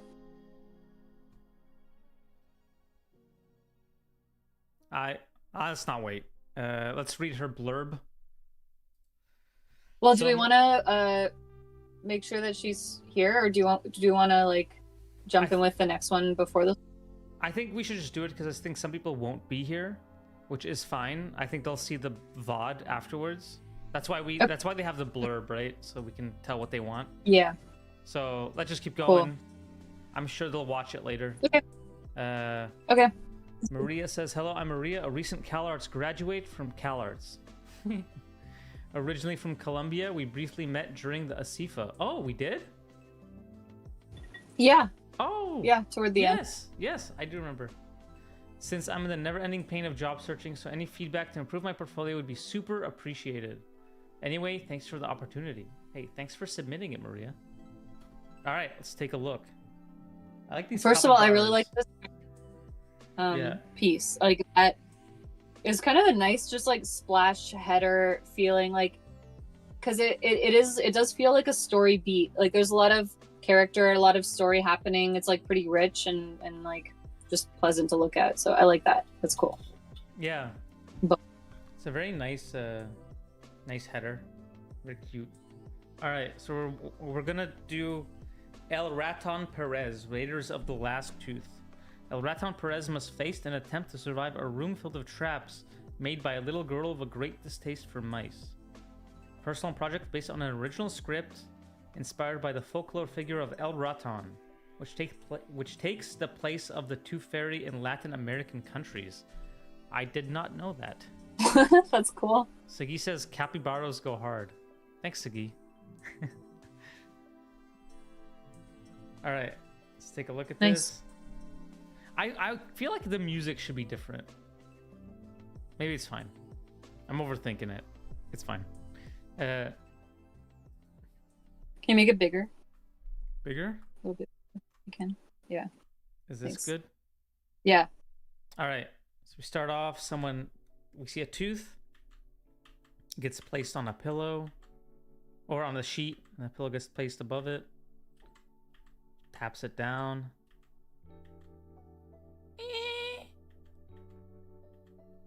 Oh, it's just you, Dad.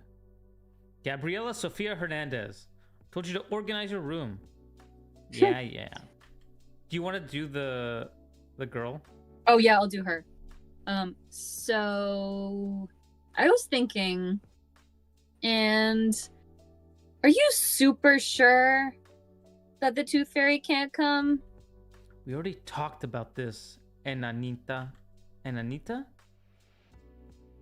I assume that's like a word, like that's like a term of endearment. The Tooth Fairy only works in North America. Here in South America, El Raton Perez is the only one that collects baby teeth. He is a good mouse, though. Besides, he will exchange your tooth for money.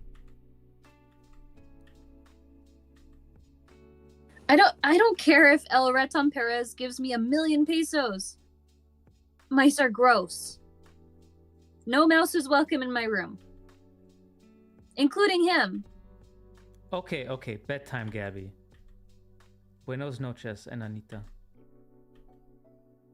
Can you stay a little longer? All right, but only 5 minutes. And then oh, that's funny. It's like a smash cut to them being tired. Cute. 3 a.m. already? Shoot. Gets up, close the lights, and then we see the shadow. Whoa. That's cool. It's a nice dun dun. Yeah. Aw, cute. he's so cute.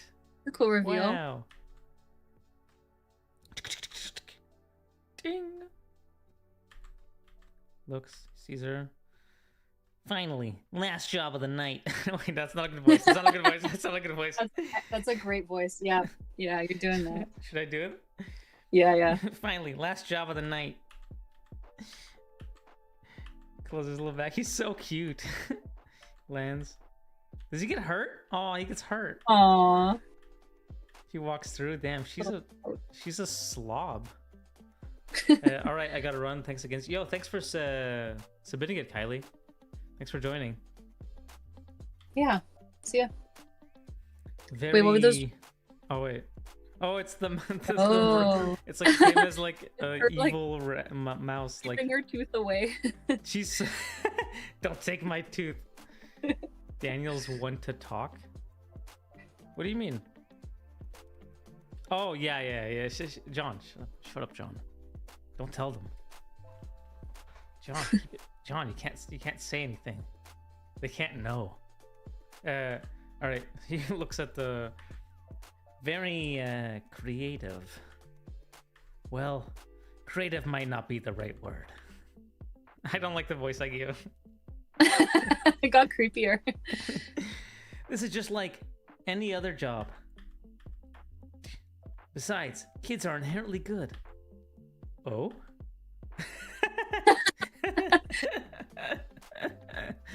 That's funny. Looks up. Oh, nice. That's a good angle. Oh, jeez.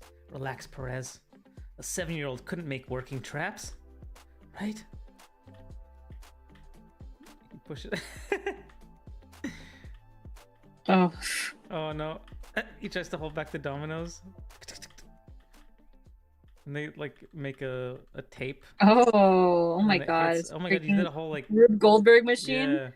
It cuts. These are hard. Rope. A bunch of balls fall down.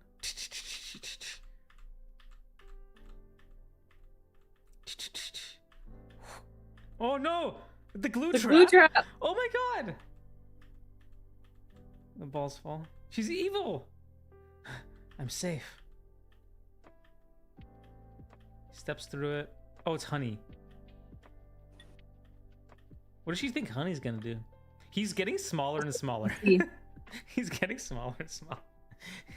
Is he? Those Legos? Yeah, look at the Legos. Maybe they're Duplos. Yeah, maybe. Oh, she has like a robot. It's a robot. Ding. Oh, this is so funny.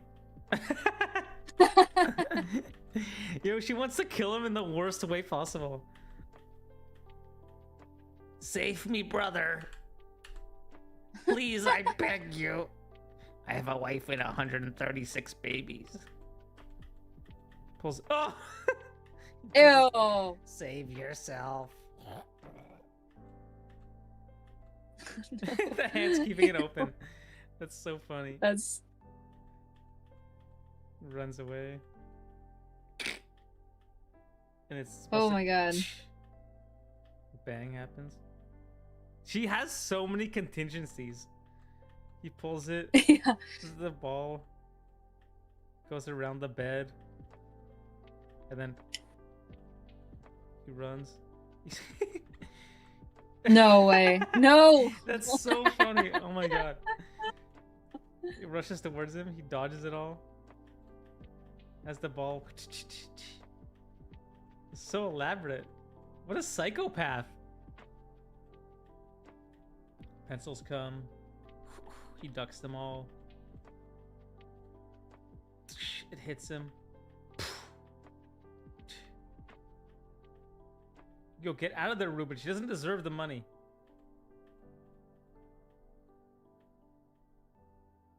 And he finally reached her. He goes down underneath the pillow, takes the tooth, and then she has like a what is that? What is she holding? Jar. Well, let's find out. Jar. Oh yeah, she kept ring. I thought she was gonna crush him. That's what I thought was happening. It's a rock. Yeah. She's caught him in the jar. He's backing against It's a the wall. Ratatouille moment. Oh, that's it? No, what happened? No. No! Oh, We've been I was cuckolded. invested. Ah, All right. My first note: finish it. give it an ending. Yeah. Why didn't you finish it? Yeah, we're very invested, which is really good. Yeah, I was very dedicated, like, into seeing the end of this. First of all, great work. This is super fun. Super fun, super funny. I think most of my notes are actually like in this beginning part here. But I think once you get going, it seems to work super well. Here, I think like she has like a flashlight, but it feels like it's fully bright out. So I was thinking maybe like tone it to look like it's dark in the room, at least for this, because the whole bit with the flashlight doesn't work. I think this is great. Like, I think the light should, like, when he opens a door, light should like flood into the room, and then we kind of see everything.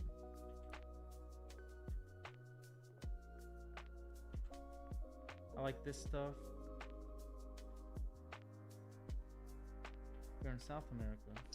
I like this whole thing. I like you changed pencils.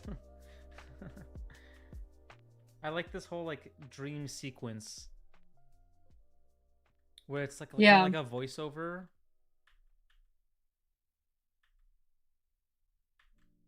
I think this is funny.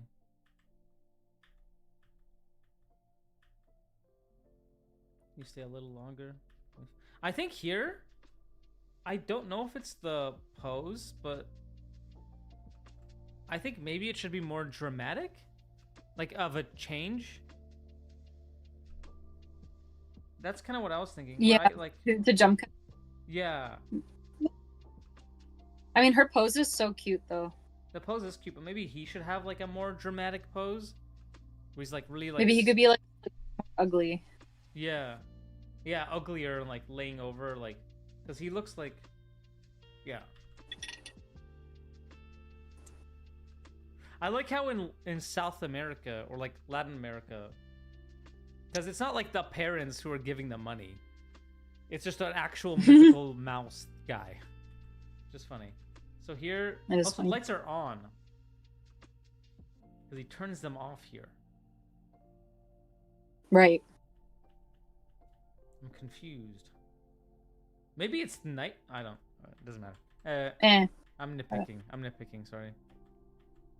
I really like this. That reveal was really good. It's so compressed, which is great. You don't like waste any shots in between. And then this. The cloud and everything Yeah, is so great. good. It's a really so cute good. reveal. Yeah. This is great. All this stuff works super well.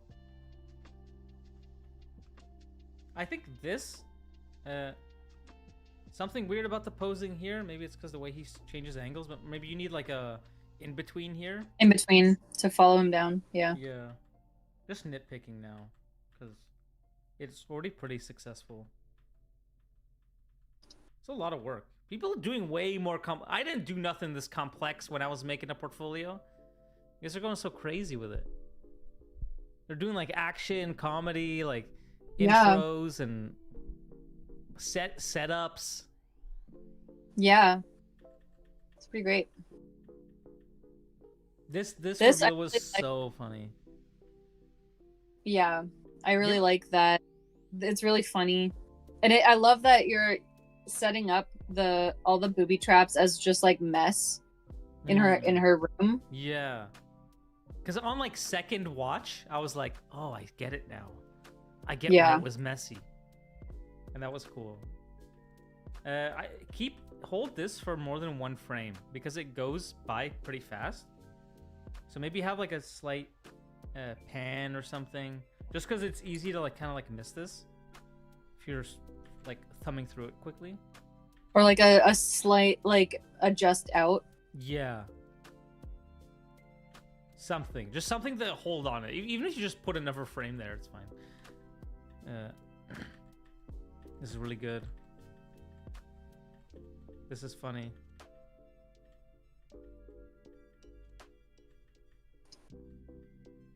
This is it's so crazy.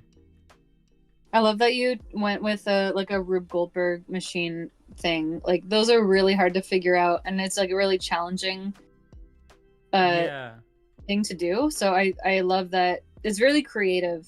Yeah, this kind of stuff like I don't know your mind to have thought of this like crushing mouse contraption. But it's really funny. And this is really funny too.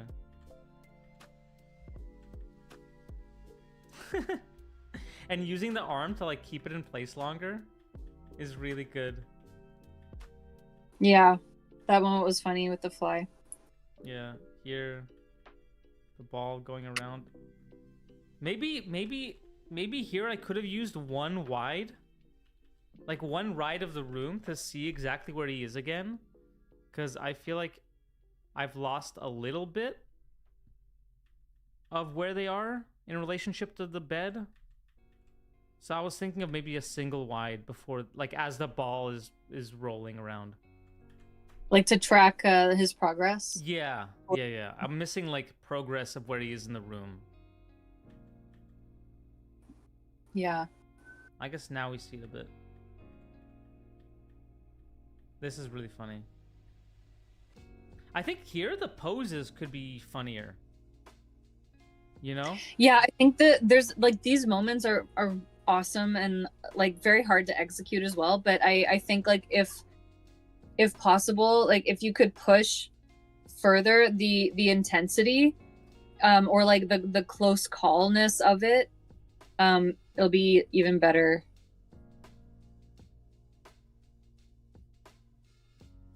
Sorry, I'm just drawing something. Oh. Do you want to switch it to the magma? I did. It's swapped. Mm. I'm looking at the stream now. Oh, okay. I think my stream is like pretty delayed.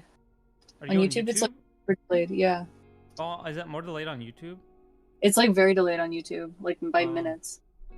By minutes? Oh my. I don't know if that's just me. There was ads. Oh. We got ads. I'm sorry.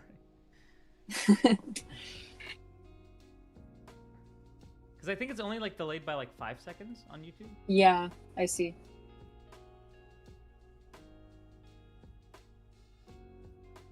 You have to press the live button for it to catch up. So maybe it's like in the... Got it.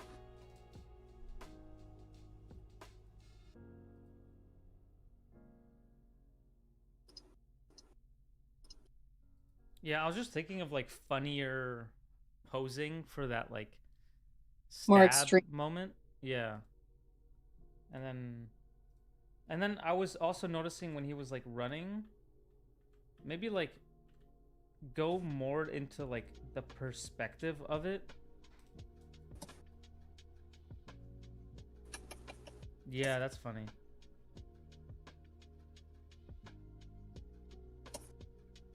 There was a moment where there was like pencils or something like sharp swinging by. So if it could be like even kind of like closer.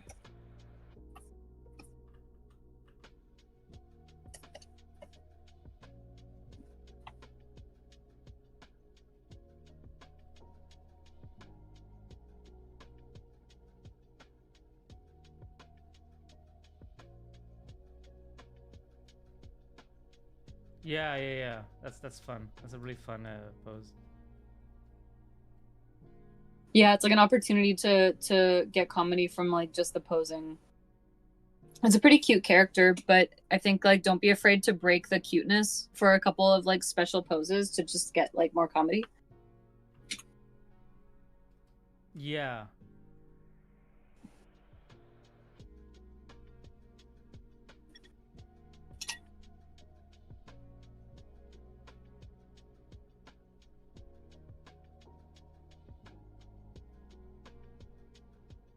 I was thinking of stuff going like really big into the foreground.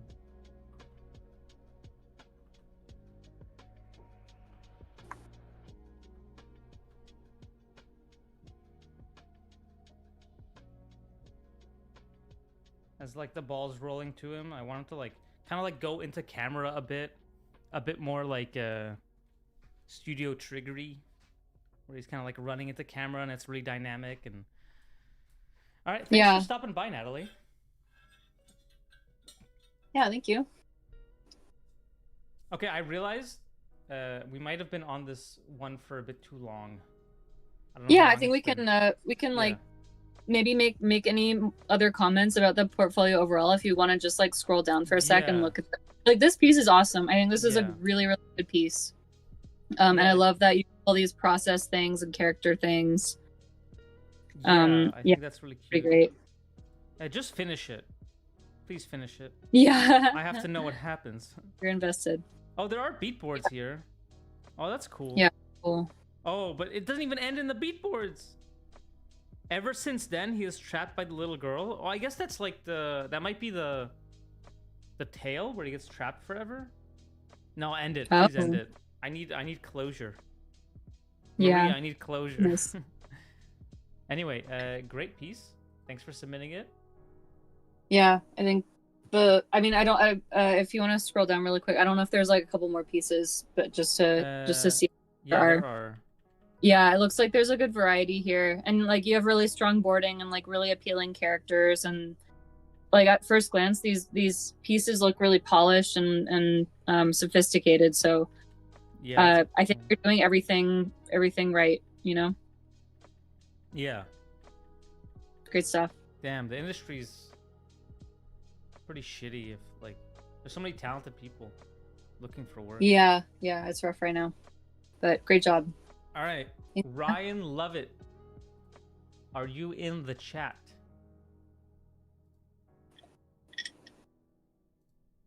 I will read his blurb. Yeah, go for it. Hello, I'm Lovett. I'm a story artist in LA. I lean towards TV, comedy, but I plan for my next board to be for feature. I'd love to work for Nick, DreamWorks, Netflix, or Pixar. I've yet to break into the industry, so any and all tips are much appreciated. Thank you so much. Thank you for submitting it. Cool. Let's check it out. So let's take a look. Lost. So I immediately there's a way to upload Toon Boom stuff without the template, right?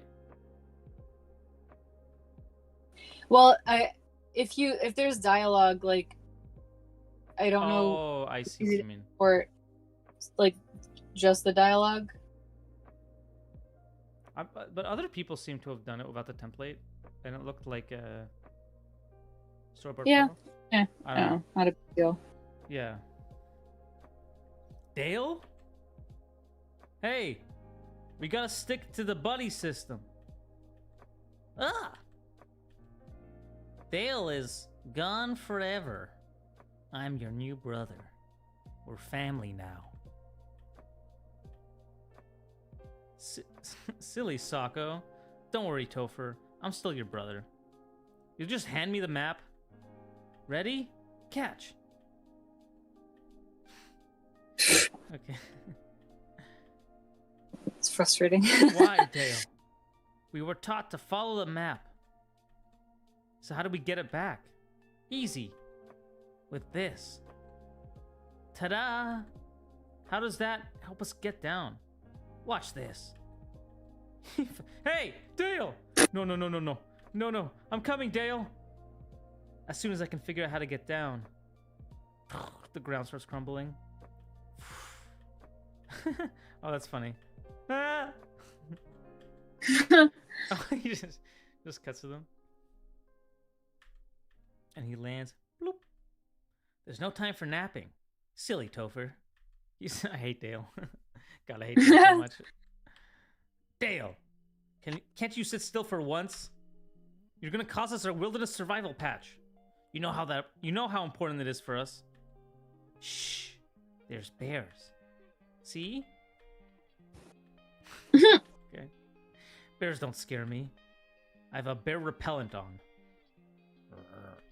And then... Hey, that was mean. Say sorry. He holds up the map. You found the map. Topher, quit napping. Is he dead? Wait, Topher dies in this? Doing the like Family Guy pose. Yeah. All right. Some good comedy stuff. Neat. It does feel very TV based. Definitely. It has a like Cartoon Network-y vibe. I'm thinking of a certain show, but I never watched it, so I can't put my finger on it. With the style? Yeah.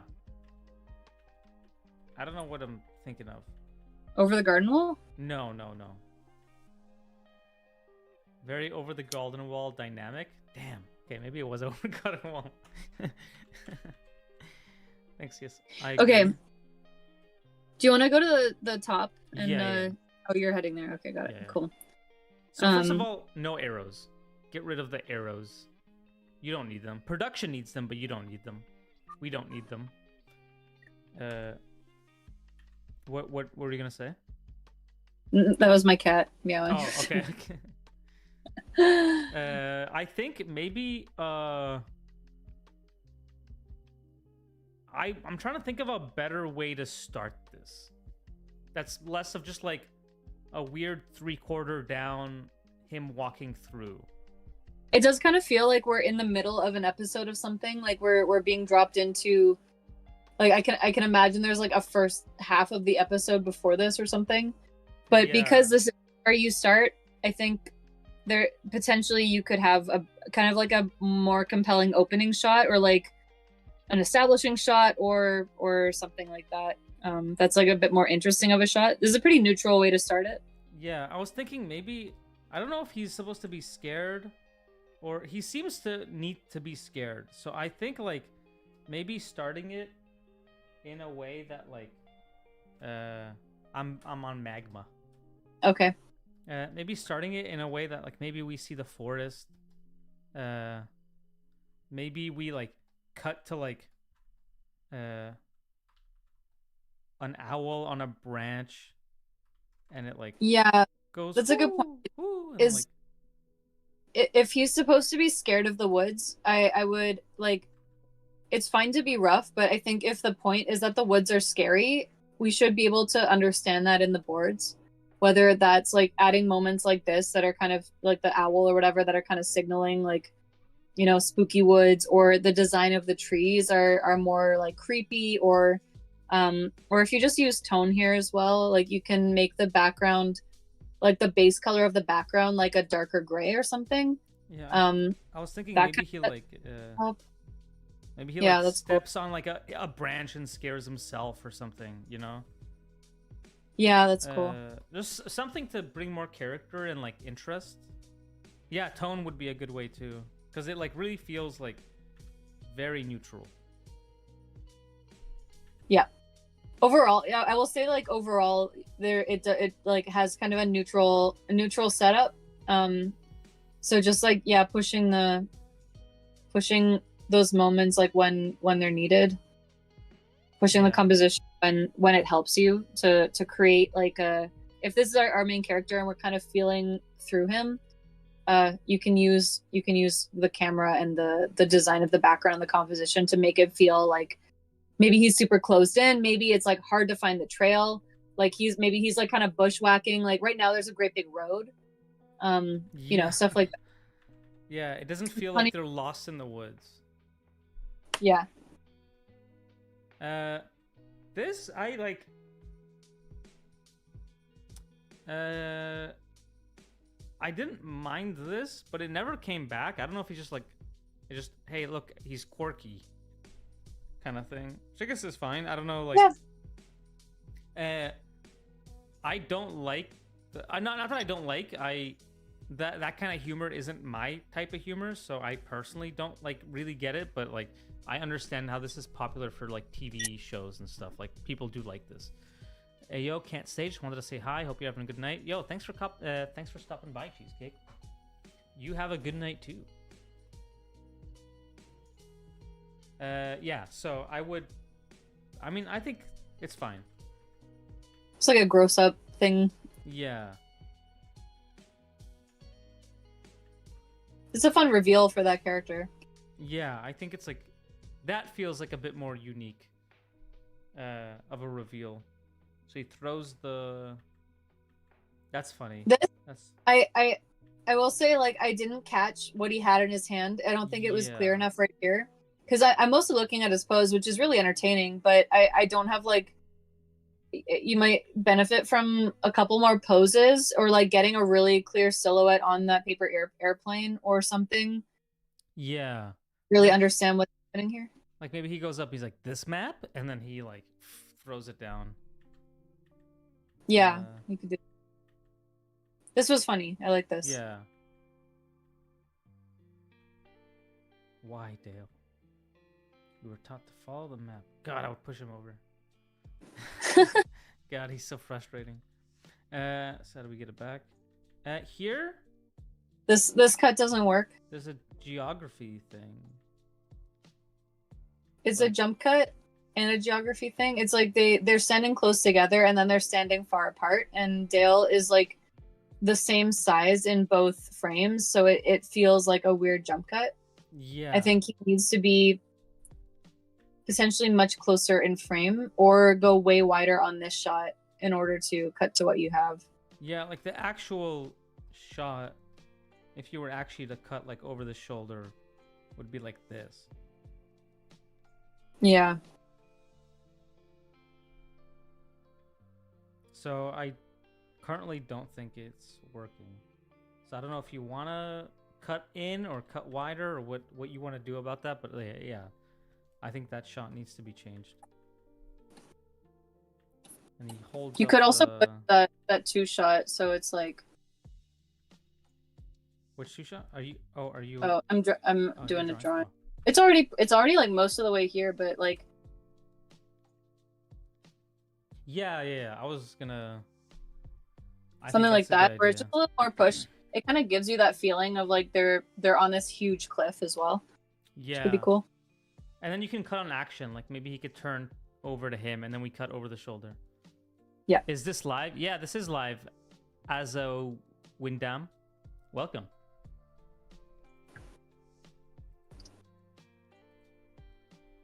Okay, let's keep going.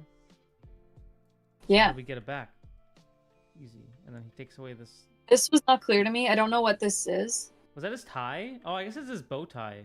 I also didn't know what that was.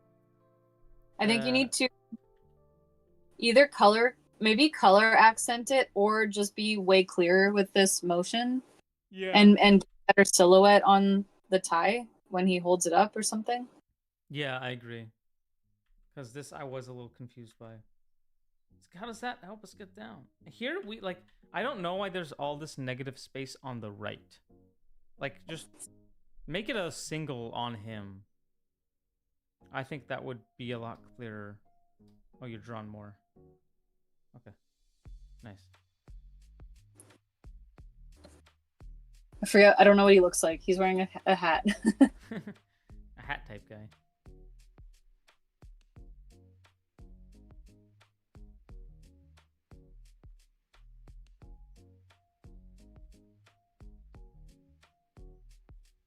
I don't know. Something like that. Oh, this is Win from Roof's class. Oh, hey. Nice to see you again. Something like that. Yeah, something like that. Hey. That makes sense. Just a little more depth. Yeah. This is funny. Him, like, falling back like this. Yeah, that's fun. I'm coming, Dale. Here, like, you say SFX ground crumbling, but I want to see the, like, ground start to crumble and then, you know? Because right now it's like, he just kind of falls, unless he just decides to jump. Like, maybe he takes... Yeah. You know what might be funnier? If he takes his own, like, tie and tries the same thing, and you think it's gonna, like, work as well, you cut to him, you're like, oh, he's fine, and then he just goes by. But maybe it'd be funny if he, like, does the same thing as that guy. It just doesn't work for him. We don't know that it works until now. Yeah. So I think he's like, all right, I'll trust in the... whatever I'll trust in Dale, and he does it, and then just flies through, which is funny. Or maybe he just starts to climb down. Like, he just starts to climb down, and then, like, the thing breaks and he falls. Because it's, like, a way more cautious character. That's true. Yeah, he could just start climbing down. Any way you want to play it. Just at least make it just clear. Just clear how he gets down. All right. Oh, I like that. I like that it's a single... Oh, I wish you didn't have the red arrows. It's getting in the way. I think here, instead of him falling so gracefully, it should be like a really like I think it should be more intense. Of like a I don't know if I can communicate this. What I'm thinking in my head. The big brother? Who, the big brother? Yeah, yeah. Or the little... Like for the big brother.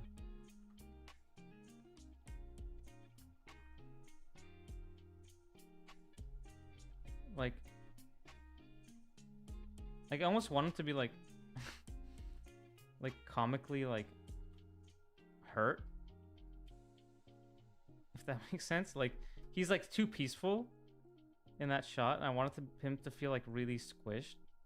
Ah, that's funny.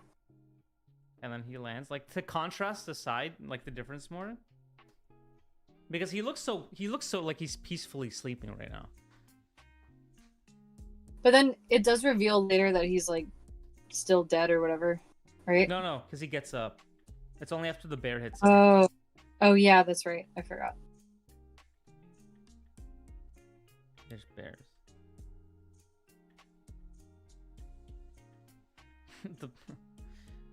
That's kind of funny. That was a funny cut. I like that it was like just an antic and then cut to the result. The bear gives him the map. That's funny. Yeah, I what do you think about this ending? I mean, it feels like the show would keep going after this to me. But in the piece, like, I think it's fine. But it is kind of like a Family Guy reference. Yeah. Which I don't know how I feel about. I think like the posing is really funny, but I would always like encourage you to just do something more original than make a reference or homage if you can. Yeah. Like maybe he's like standing up and he's like, "Oh, okay." I don't know. Something different. It's not a bad ending, but I mean, maybe the TV studios want to see stuff like this, but I'm not sure. I think it's funny. It is funny. It is funny I don't that mind he's it. like dead or whatever. Like Yeah. But yeah, this is Cool. Good job. Thanks for sharing. I think the tone is really spot on. Like you have like a funny sensibility for the dynamic, and it's pretty consistent. I think you can push it even further, but I think like generally it's really on point for, you know, I can imagine a TV show like this in like Nickelodeon or something, Cartoon Network. Yeah. It feels like one of those like Nickelodeon shorts or whatever. Or like, yeah, in the middle of an episode. Yeah. I think that could fit well. Cool. So he's got Are there more pieces on this portfolio? Yeah. This one feels more cinematic. Yeah. What is it this time? Go to brunch. But it's 3 minutes long, so I don't think we should. Yeah, I don't think we have rush time through it. to review it, but it's good that it looks like there's a couple different flavors of things, which is cool. But this one also seemed a little comedic, but I Yeah, think it's fine. It's fine to know what you want to go for. Cool. So yeah, I think these work. These are nice thumbnails, nice exploration. I think that's cool. Yeah. That's All all right. you need. Yeah. Good job. Thanks for sharing, Ryan. I'm looking forward to see your feature boards too. Yeah. All right. Hugo? Do we have a Hugo in the chat?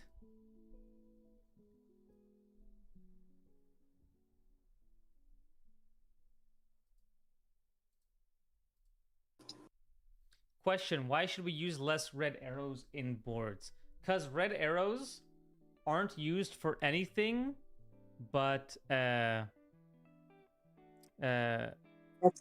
like production. Like animators use it to know when like a character exits or leaves. But when you do it for your personal board, it's of no use except for the fact that you've seen it in production boards. So not only is it kind of useless for the board, it also makes you seem like you don't really understand why they're used. Yeah, it's like, I think done for extra clarity when like in most TV production models, storyboards are often or frequently done sort of in like, you know, in-house and in LA or something, or whatever the main studio is. And then the animation production is often outsourced to another country or another studio, like in Canada or abroad. So in that case, because there's like a big gap between the storyboard team and like the animators and the director, those red arrows and like the BG cycle, you know, kind of notes and stuff like that is helpful for the production side, like in another studio where there's not a lot of communication, but like that it comes from like a necessity in that scenario, and you don't have that necessity in your portfolio boards because you're not shipping out your animation to like a production house. So it kind of, I think, becomes like a shorthand for spelling out your boards, which you should really just focus on making your boards as clear as possible so that they don't need arrows. And just for your portfolio, like I would just lose them. Yeah, I agree. If they can't tell what's happening without the From red the drawing. arrows, then the drawings have failed. You shouldn't need the red arrows. Levitt says, thank you for reviewing. No problem, dude. I tuned in at the tail end. Is there going to be a VOD of this? Yeah, there's going to be a VOD on YouTube. And that VOD will stay forever. So you can watch that whenever you want. I'll probably edit this into a video. But that, I can't guarantee that all the portfolios will be in there. But yeah. Cool. Let's see. So we have Hugo. I'll read Hugo's blurb. Hi everyone, my name is Hugo. I'm 21 and I've just graduated from a French animation school. My dream is to be a storyboard artist, whether for films or TV series. My portfolio is currently made up of schoolwork, so I don't have many storyboards for TV. But I'm lucky enough to be doing an internship at Caribara in Annecy and to be doing storyboards for slapstick children's series. Like many people, I think my dream studio is Pixar. I fulfilled my first dream when I joined Karibara. I hope you enjoy my work. Thanks for the opportunity. Wow. Okay, cool. So French. So I doubt they're here because it's like 5 a.m. there. So yeah, so I'm sure they're probably asleep. But let's take a look at it. Yeah. French. That's okay. Just look at the French. I'm joking. It's fine. It'll be okay. Hope. What if the whole thing is in French? I'll just keep going. It's fine. All right. So we have a house. A little kid peeks over the rooftop. Darkness encompasses them, and then the bird comes to life. And now it's like I'm guessing it's like a dream sequence. It's 6 a.m. here in Zimbabwe. Oh shit! Wow. And they look over. That's cool. Someone from Zimbabwe is watching. That's awesome. We see a train. So it's a bus, and then it turns into like a steam train. I'm guessing it's the dream sequence of it all. Okay. And they look over, look at each other. They nod. The bird pulls out a giant stone. And then, okay, so yeah, it's a little confusing because you only hold it for a single panel. I'm like pretty confused as to what's happening. I like kind of went past this shot really quickly. But he takes the rock, throws it, blocking the train. Train goes to a stop. The two guys land, look at each other. Oh, is that it? That's the end. Oh, I don't know why I was locking in for so much more. I was so locked in. I was like, all right, let's see what happens now. Because you cut away in the part that I want to see, which is like the train heist.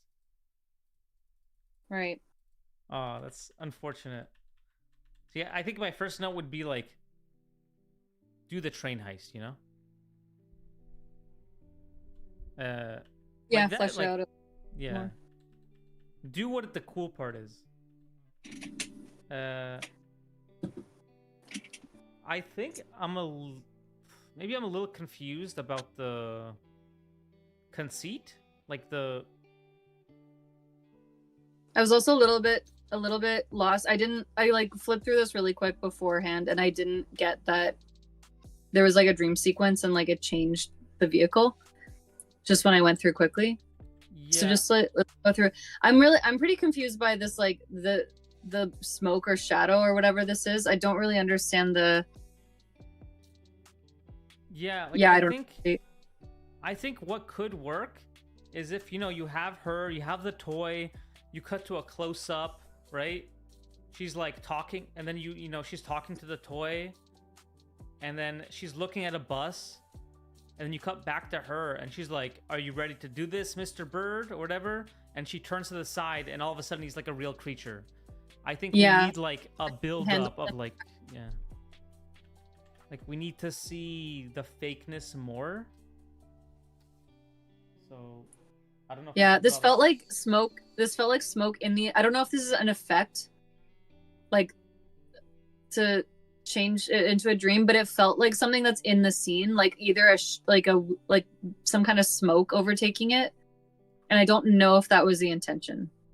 So there's just a clarity thing there of like how to deliver that idea.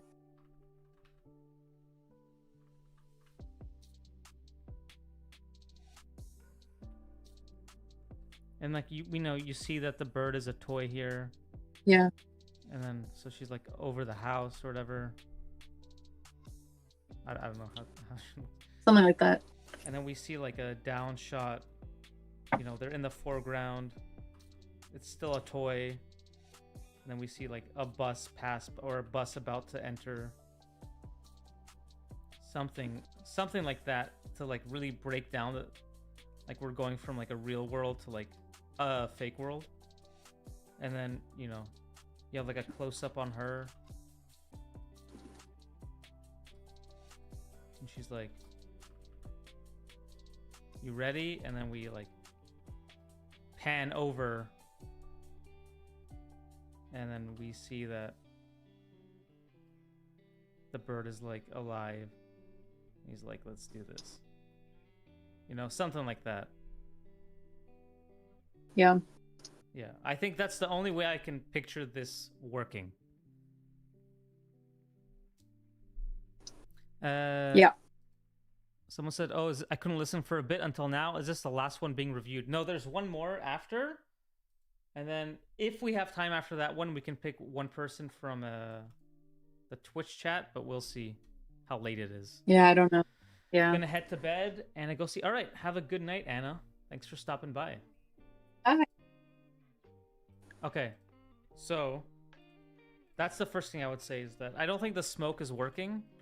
I think you have to kind of build it up.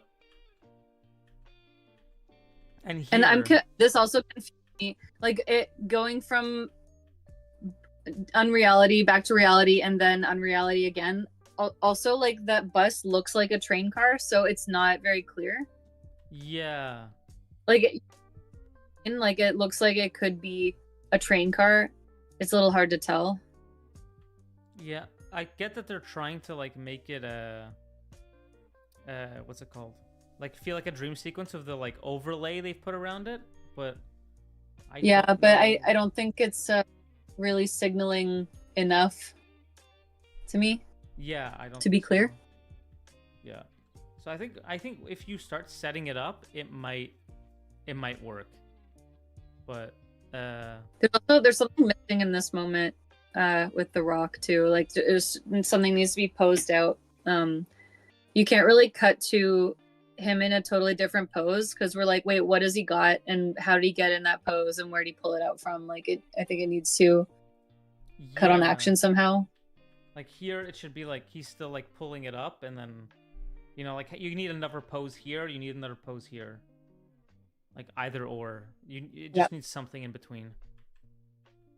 And then here, so we need to see the train moving forward a bit here before we cut back, because there's almost no point of this shot without it, like the train moving at all. I don't think you even need to cut back. That's what true. are we cutting back to find? Yeah, I guess him. Yeah, I guess you don't have to cut back. Unless it's like a wide shot where they're like in the back and the train is in front and you see where they're about to throw it. But I think just cut to this and stops the train. I think maybe a side view would be more successful here. Yeah. I think you could cut to a side view in addition. Yeah. They land, they look at each other. Yeah. So this is like the part where I was like looking forward to, and then it like cuts away. It's a little sad, but the way you're drawing characters is really cute, and I think you have a good shorthand for stuff. Yeah, it's appealing. Yeah, so I would say the biggest issues for me is the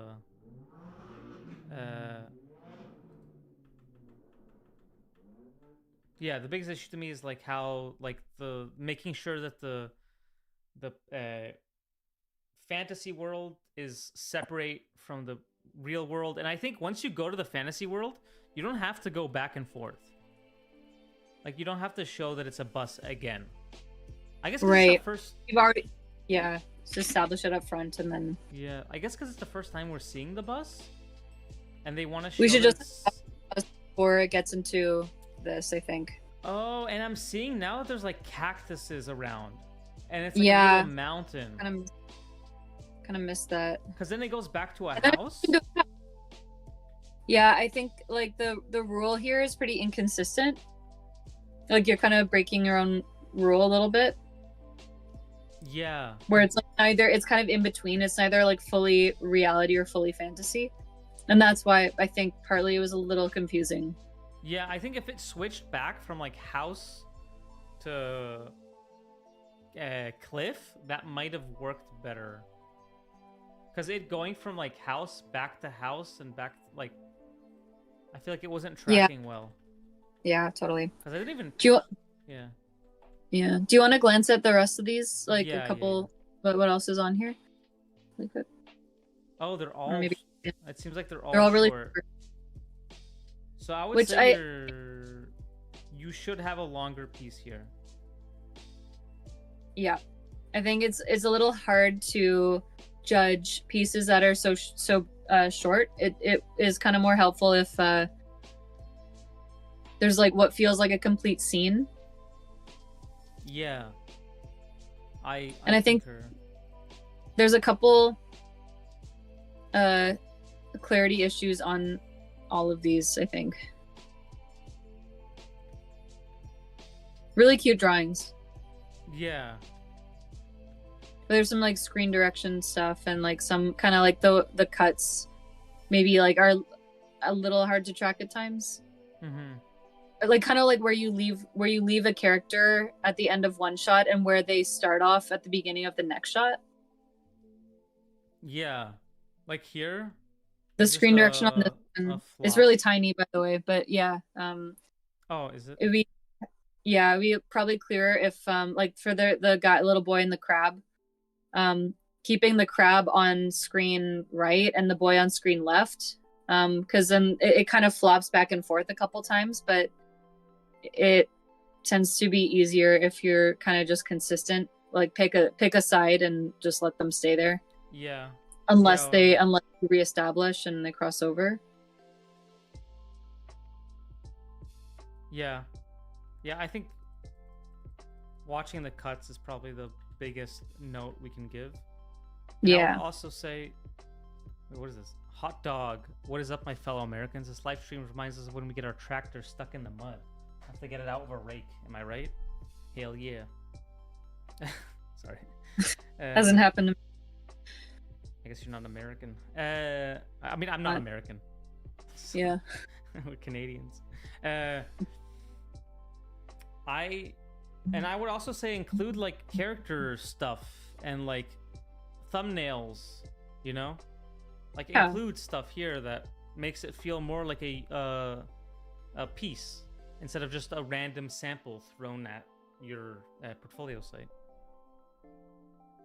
Yeah, like flesh it out a little bit. I think that's a good note. Oh, there's an... Do you want to keep going on? Yeah. To the last one? Anyway, thank you for your submission, Hugo. Yeah, thank you. It was great. We are at Angie Mikado. Angie Mikado, are you here? Did we got an Angie in the chat? Oh, Lemon Full Jaws. This is Angie. Okay, cool. I'd love for a review, mainly for customer service boards, since they're the newest. They're funny, automatic, more than a complete story. Yeah, no worries. Yo, Fanky Signs Monsters. Welcome. First time chat. Oh, yeah. Cool. All right. So, Angie's write-up. Hello, my name is Angela Macedo. I'm a story artist from Maine. What? Might be Ange, not Angie. Ange? I think so. I don't know. Ange Makido. I don't know. I'm a story artist from Maine, fighting for my life out here in ye old LA. While I've snagged the short contract work in the past for ads and music videos, I'm really trying to focus on building my portfolio to fit a role in comedy, TV, plus cinema. Thank y'all for putting this one. All right. Hell yeah. Cool. Either is good. Okay, cool. Could be anything. All right. Let's take a look. So, do they say customer? Yeah, customer service. So this is also click here for PDF version. It's an animatic. It's an animatic, but I'm saying you should probably put a speaker deck or Google Slides there. I think it's important that it's not a link, and it's embedded. I think the embeddedness is what I care about. Right. Is this copyright music? Is this copyright music?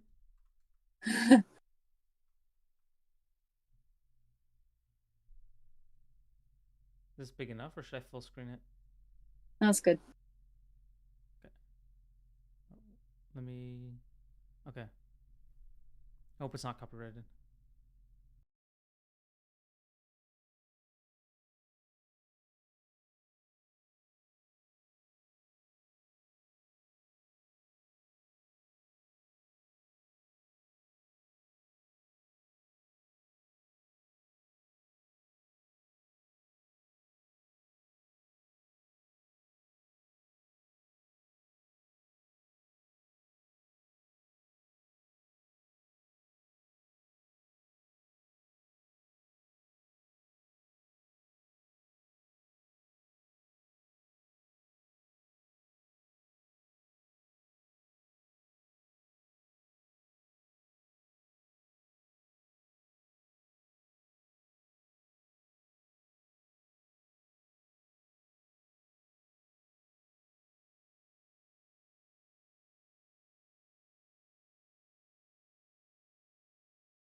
Sure that my like I wasn't about to have the stream removed for copyright.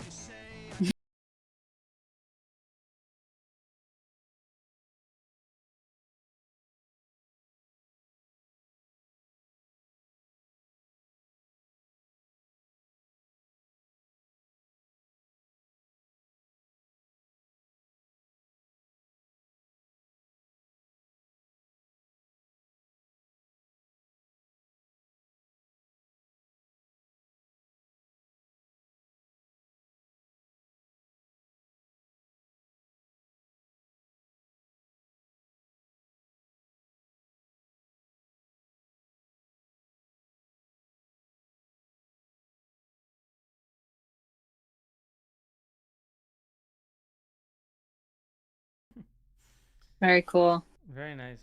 I see why That's you need a video. Yeah, it's a music video, so it makes sense. Yeah, so I see why. I think it's pretty successful.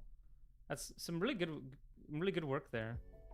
Yeah, it's very like well drawn. Like the environments and everything. Like there's a lot of attention paid to them. It feels well referenced as well, which like is feels like the extra mile for a storyboard.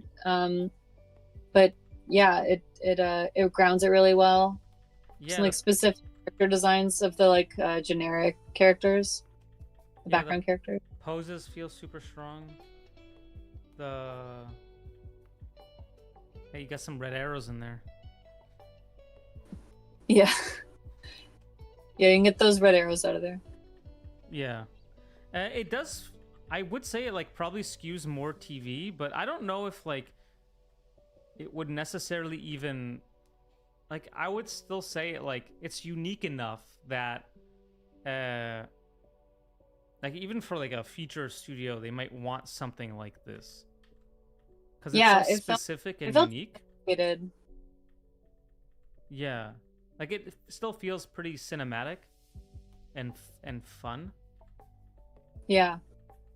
So I wouldn't even say, even though this kind of humor and stuff skews more TV centric, I don't think it would, like it's so specific and seems so like you that I don't know if I would say. Yeah, like, it'd be a good piece for either type of work, I think. Especially like a musical, like, or like feels like a montage type thing. You're upcutting in a cool way, like you're not afraid to just like kind of cut to the next thing or cut kind of mid shot like this. You don't need to show any like transitional shots. It's like way punchier the way you're doing it. Yeah. What is upcutting? Upcutting is like when you imagine like a character is opening a door and like walking across a living room to go sit on the couch or something, and you have a couple shots of like covering that that movement. Upcutting would be like they open the door and then you cut to the couch and they sit in the couch, and you don't show them like crossing the room or whatever. It's just getting to the point by removing information, basically. Yeah. Akapios, I think, put it well, where it feels like one of those sequences that feels like, oh, that's a person's work when you see it. And less like that's a portfolio piece. It just feels like this is something that they do. It feels like almost like you should, like a YouTube kind of like music video type thing. Like a YouTube animator type, which is cool. Like it feels like it's its own video, like it's its own piece. Just cool to see. The only thing I don't like is I don't like this PDF format. I don't like that I can see 2 panels at once. I think it's pretty distracting. So, yeah. I know Catherine loves PDFs. Sometimes you just need a PDF, and it's okay. Yeah, I like this dog. Like every character feels like a unique design. It's cool.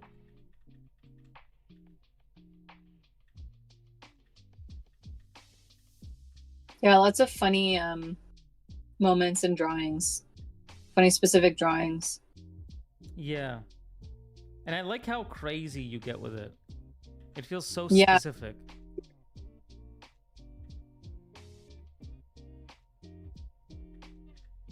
And the angles are really cool. Like it's like a fisheye lens.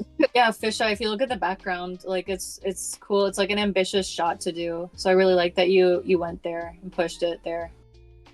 I think they could actually push it more. Yeah, like, maybe. I think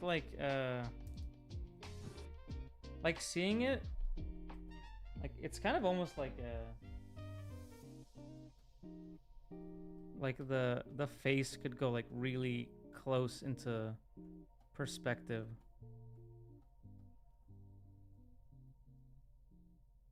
I don't know how they look. I can't draw like this person. I don't have that ability.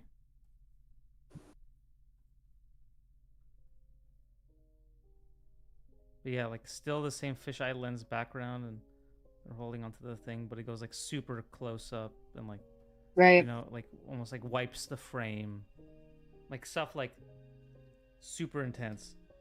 Because it feels like it almost feels like it could go up like just a step further in some of these shots. Yeah. This is really cool. I like how like you just don't even care. You just made it go crazy and then back to normal, which is fun. Yeah. Cool. Yeah. Really cool piece. Good. Thanks for sharing. This was done by Angie.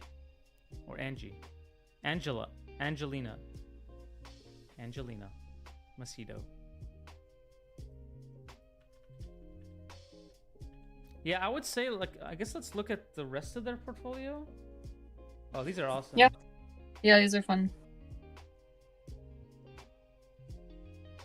Cool. Great thumbnails.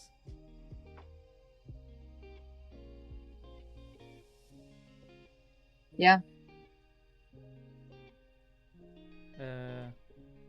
Let's see. I'm gonna go through.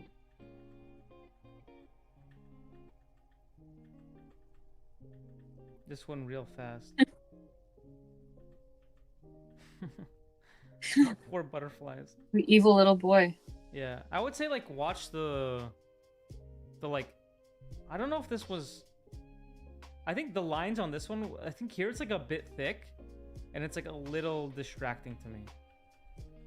How thick the lines are. I don't think it's like a deal breaker or anything, just, but it doesn't seem like you have that issue in your new board, so. I don't think it's a, oh, the A and Bs. Here.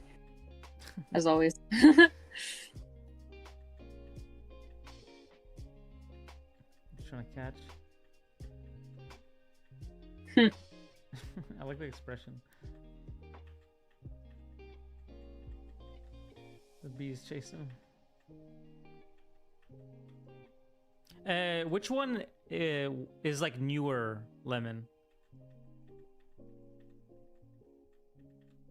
Oh, the first one is newer. Okay. Because I assume like there's no point of giving feedback for something that they've already improved on, so. Yeah, I mean, it seems like you can do a lot of physical comedy, which is really good. And like you have a lot of comedy in your expressions and stuff, which is also great. Oh my So just god. keep leaning into that. Yo, it turns like eldritch. But that, yeah, What the hell? damn. The hell is this thing? Oh my god. He has a uvula. Oh, so it's a girl monster. That's funny. Yeah, maybe I would say if I was to give feedback is to make one that's not comedy. I mean, if you just want to do comedy, whatever, you know, like that's fine. Like it doesn't matter if you just want to do comedy. But if you want to do something, if you want to like round it out, you can have a non-comedic one, or like something a bit more serious, or something a bit more cinematic or Yeah. dramatic yeah, with like, comedy if you want. you can still throw some comedy in it, but like the main thing would be like you pushing this like cinematic or like, you know, more realistic dialogue or like more emotional dialogue or something like that, because it seems like you have comedy pretty well taken care of. Yeah, I think so too. Pretty funny. Yeah, Nice all right. drawings. Yeah, Cool. Great Awesome. work. Thanks for submitting it. I was gonna say let's do another one, but it's already almost 3 hours. Yeah, I think maybe instead we could take a few questions or something. Yeah. All right. If you guys have any questions, we'll do a couple for maybe like, I don't know, 5-10 minutes. Yeah. Do you think age is something important to start a career as a story artist? Maybe like to get an internship or just start a career in general. I see a lot of 20-year-old people that have crazy work. I don't think age is that important, unless like you don't like. I think age is only important if you're like you haven't seen improvement in 20 years and then you don't feel like it's for you. But other than that, like if you're 40 and you want to start storyboarding, yo, do it. You know, there's no age limit. Yeah. I think regardless of like I wouldn't focus on the ages of people who have amazing work. Like there's a lot of people with amazing work out there, and so it is kind of competitive right now just by virtue of like how kind of like few productions and jobs there are at the moment. It's in a bit of a dip right now. But I don't think you should worry about like being too old. Yeah. Yeah, I agree. Because I know people who are like in their 30s who want to swap over to storyboarding. I think that's perfectly fine, you know? Like there's no harm with that at all.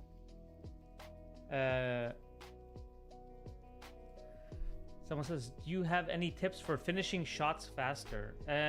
It's easy to say like care less, right? Because that's kind of what you have to do. But also, like, you can only start caring less when you've, like, developed good shorthand. Yeah. I think the thing that's helped me the most is, like, I used to do a complete rough pass and then a complete clean pass. And you're basically just, like, redrawing the same thing, but, like, a bit cleaner. And because you were, like, doing a clean pass, you'd be tempted to just like, make it, like, super clean. So in my process, I found kind of a middle ground where I can kind of do like just one overall tie down pass, or like if I do roughs, the cleanup is just like adding a little more detail to those existing drawings and not like redrawing on top of it. And I think that like you're basically doing half the number of drawings if you can get your process there. So I recommend doing that. Like at least that works for me. Yeah. Yeah, definitely like slapping tone on something is a quick way of like finishing it up. Like I think that I'd rather have like a rougher drawing with like more tone on it to make it feel more finished rather than like redrawing a drawing. Right. What are the main differences between feature film versus television portfolios, and what would be the incentive to work for one over the other? I mean, it depends on what you want to do, right? Like if you want to do TV, then that's why you would do a portfolio for TV. Or if you want to work in features. So it depends on what you want. Obviously, like, I think feature boards, like feature portfolios, are like a bit more like can be used for both, more so than like a very specific TV portfolio. But to answer your question of like what's the difference, I would say like feature, there doesn't necessarily have to be a difference, but just in terms of like what tends to happen is like, if you imagine the style of shows that appear on Cartoon Network or Nickelodeon or whatever, there's certain sensibilities that kind of like draw, I don't know, commonalities between those shows. And so that's like a visual sensibility in terms of like the types of characters and the types of comedy.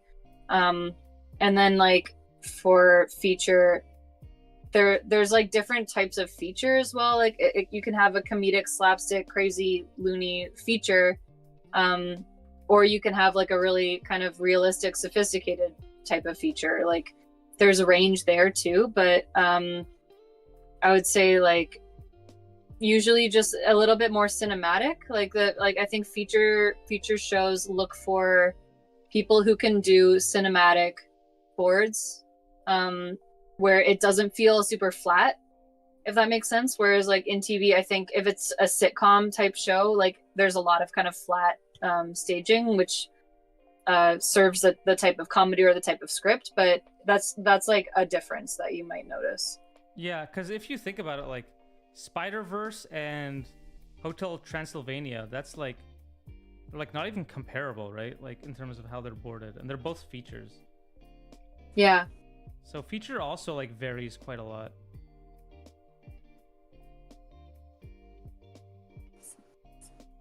I should look at the chat instead of drawing. Right. Someone else. Question for thumbnails: is it best to show them from digital software or traditionally on paper? Because I mostly do thumbnails on paper since it's easier for me. I don't think it matters. Doesn't matter. As long as you get it on your portfolio, it doesn't matter at all. Let's see. What are the main qualities that recruiters are looking for in websites, and what qualities do they look for in boards specifically? I think for recruiters, it's like different from the artist, right? So I think recruiters instantly are looking for like something nicely organized with like a title, and like you see like work in progress, and you see the designs. And then I heard that the first image that you show is like pretty important to them, because it's what makes them want to like click and look at it. So I would say like, yeah. Oh, sorry. Go. Yeah, you can go. Like if you're a recruiter and you're sifting through like potentially hundreds to thousands of portfolios, like you need to know like where to spend your time.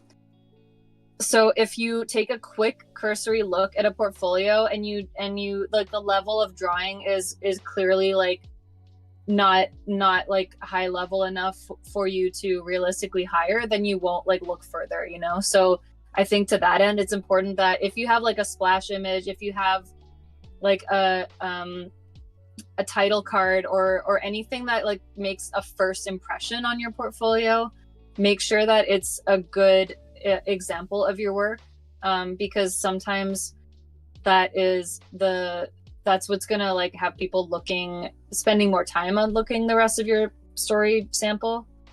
Yeah, like that splash page with the capybaras was like very enticing at a first glance, and makes like recruiter might want to keep going. When putting together a story portfolio, should it include other ideations like character designs, color keys? It can. Don't make it the core of it, right? Like, do them, cursory at the end, or like, you show like in a small, like little, like single image, you show the like process behind it. Is it okay if I have 2 or 3 storyboards and all of them are either average or bad, but I then add thumbnails and character designs? Is that a good idea? No. No. Don't do anything that... If you think something is bad, you make another piece, you know? Yeah. Like, you're not showing anything... You're not showing anything that you think is bad. You only want to show stuff that you think is good. Or that you like. So don't show anything that's bad. Feeling a plateau with my storyboards right now. What are some personal exercises I can do to improve qualities like acting, expressions, and cinematography? Good. I like life drawing and cafe sketching and like pushing the like poses and like acting for those. I think that's really fun and that helps me a lot. You could try animating. You could try something else. You could try taking a break. That always helps. You can try doing studies. I did that recently. I like watched some Hitchcock movie recently, and I kind of like kept like thumbnailing any of the shots that really stood out to me as like really strongly composed or interesting. I would like thumbnail, and that's got me like kind of interested in like, oh, maybe I can come up with like really interesting compositions. Like for a simple conversation or something, like you can use the background elements to like get interested, like find something to be interested in, and then like research it, practice it, and like put that into your next piece of work. Yeah. Is there any app or website to make a storyboard or portfolio website? Yeah, I think where people use Wix, Squarespace, all kinds of stuff. Carbon Made, that's what I use. A lot of the boards tonight we're using Speaker Deck. Any other suggestions on how to present boards on a web page? Google Slides, I guess. That's what other people were using. Okay, we'll do one more question and then end it there. So if anyone has another question, we can go. Yeah, baby. For Google Slides. I don't know. I'm not sold on Slides yet. I don't think it's bad. I just don't know if it's as good as Speaker Deck. Animatics or not animatics? Don't do only animatics. So if you have an animatic, also include the Speaker Deck with it. George Dusherson, can I show you my character sheet and give feedback? Not right now, because we're about to end. But I'll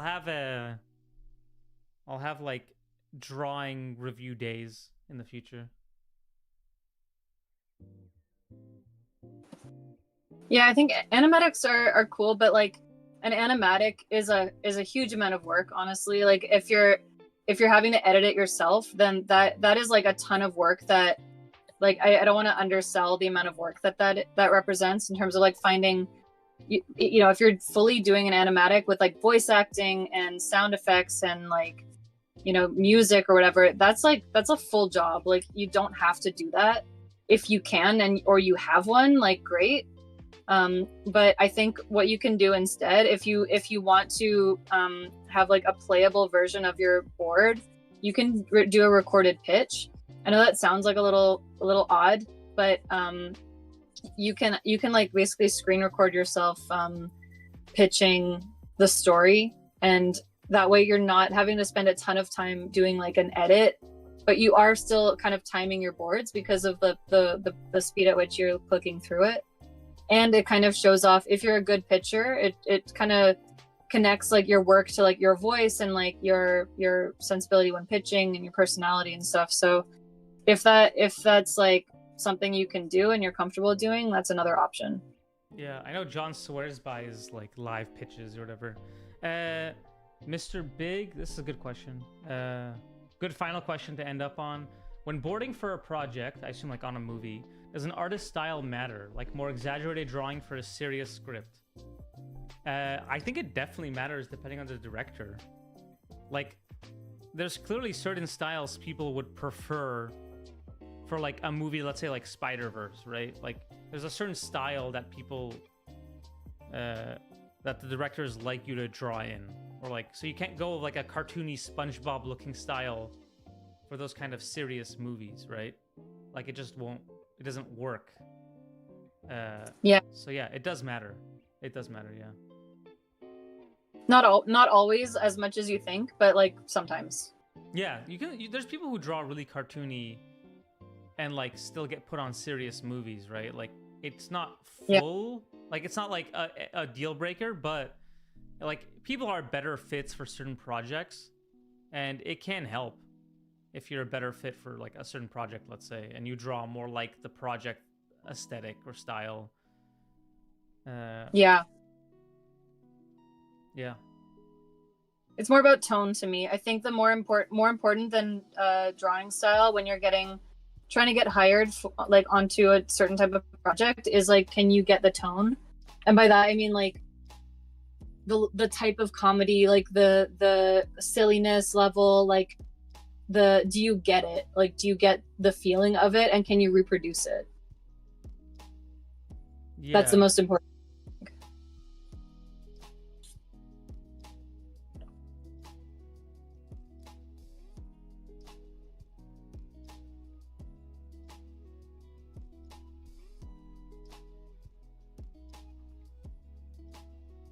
It's interesting to see how differently we draw. Yeah. Bean Jimin, hell, I saw your post on Reddit advertising today's stream. Thank you for doing this. Yo, thank you for coming by, Bean. Would video game storyboards be considered feature films or TV? I have no idea, to be honest, Tyler. I assume it depends on the game. But I would say probably more featurey. Probably, right? All right. Maybe, yeah. I think let's call it there. Have a Cool. good night, guys. Thanks for stopping by. Thanks for all the submissions. You guys have really good work. You guys are killing it. Everyone here was like, every portfolio we saw was like pretty like successful in some way. Lots of unique stuff. It was really fun to look at. Thanks. Fun stuff to just even watch. So yeah. Thanks, guys. Have a good night. Thanks for stopping by. Maybe we'll do this again at some point. Thanks for a great stream. All right. Watch Bad Guys 2. Yeah. August 1st, Bad Guys 2. Don't forget, okay? Don't forget. Please don't forget. We need this. All right. Have a good night, Thanks, guys. See ya. Night. Let me stop the YouTube.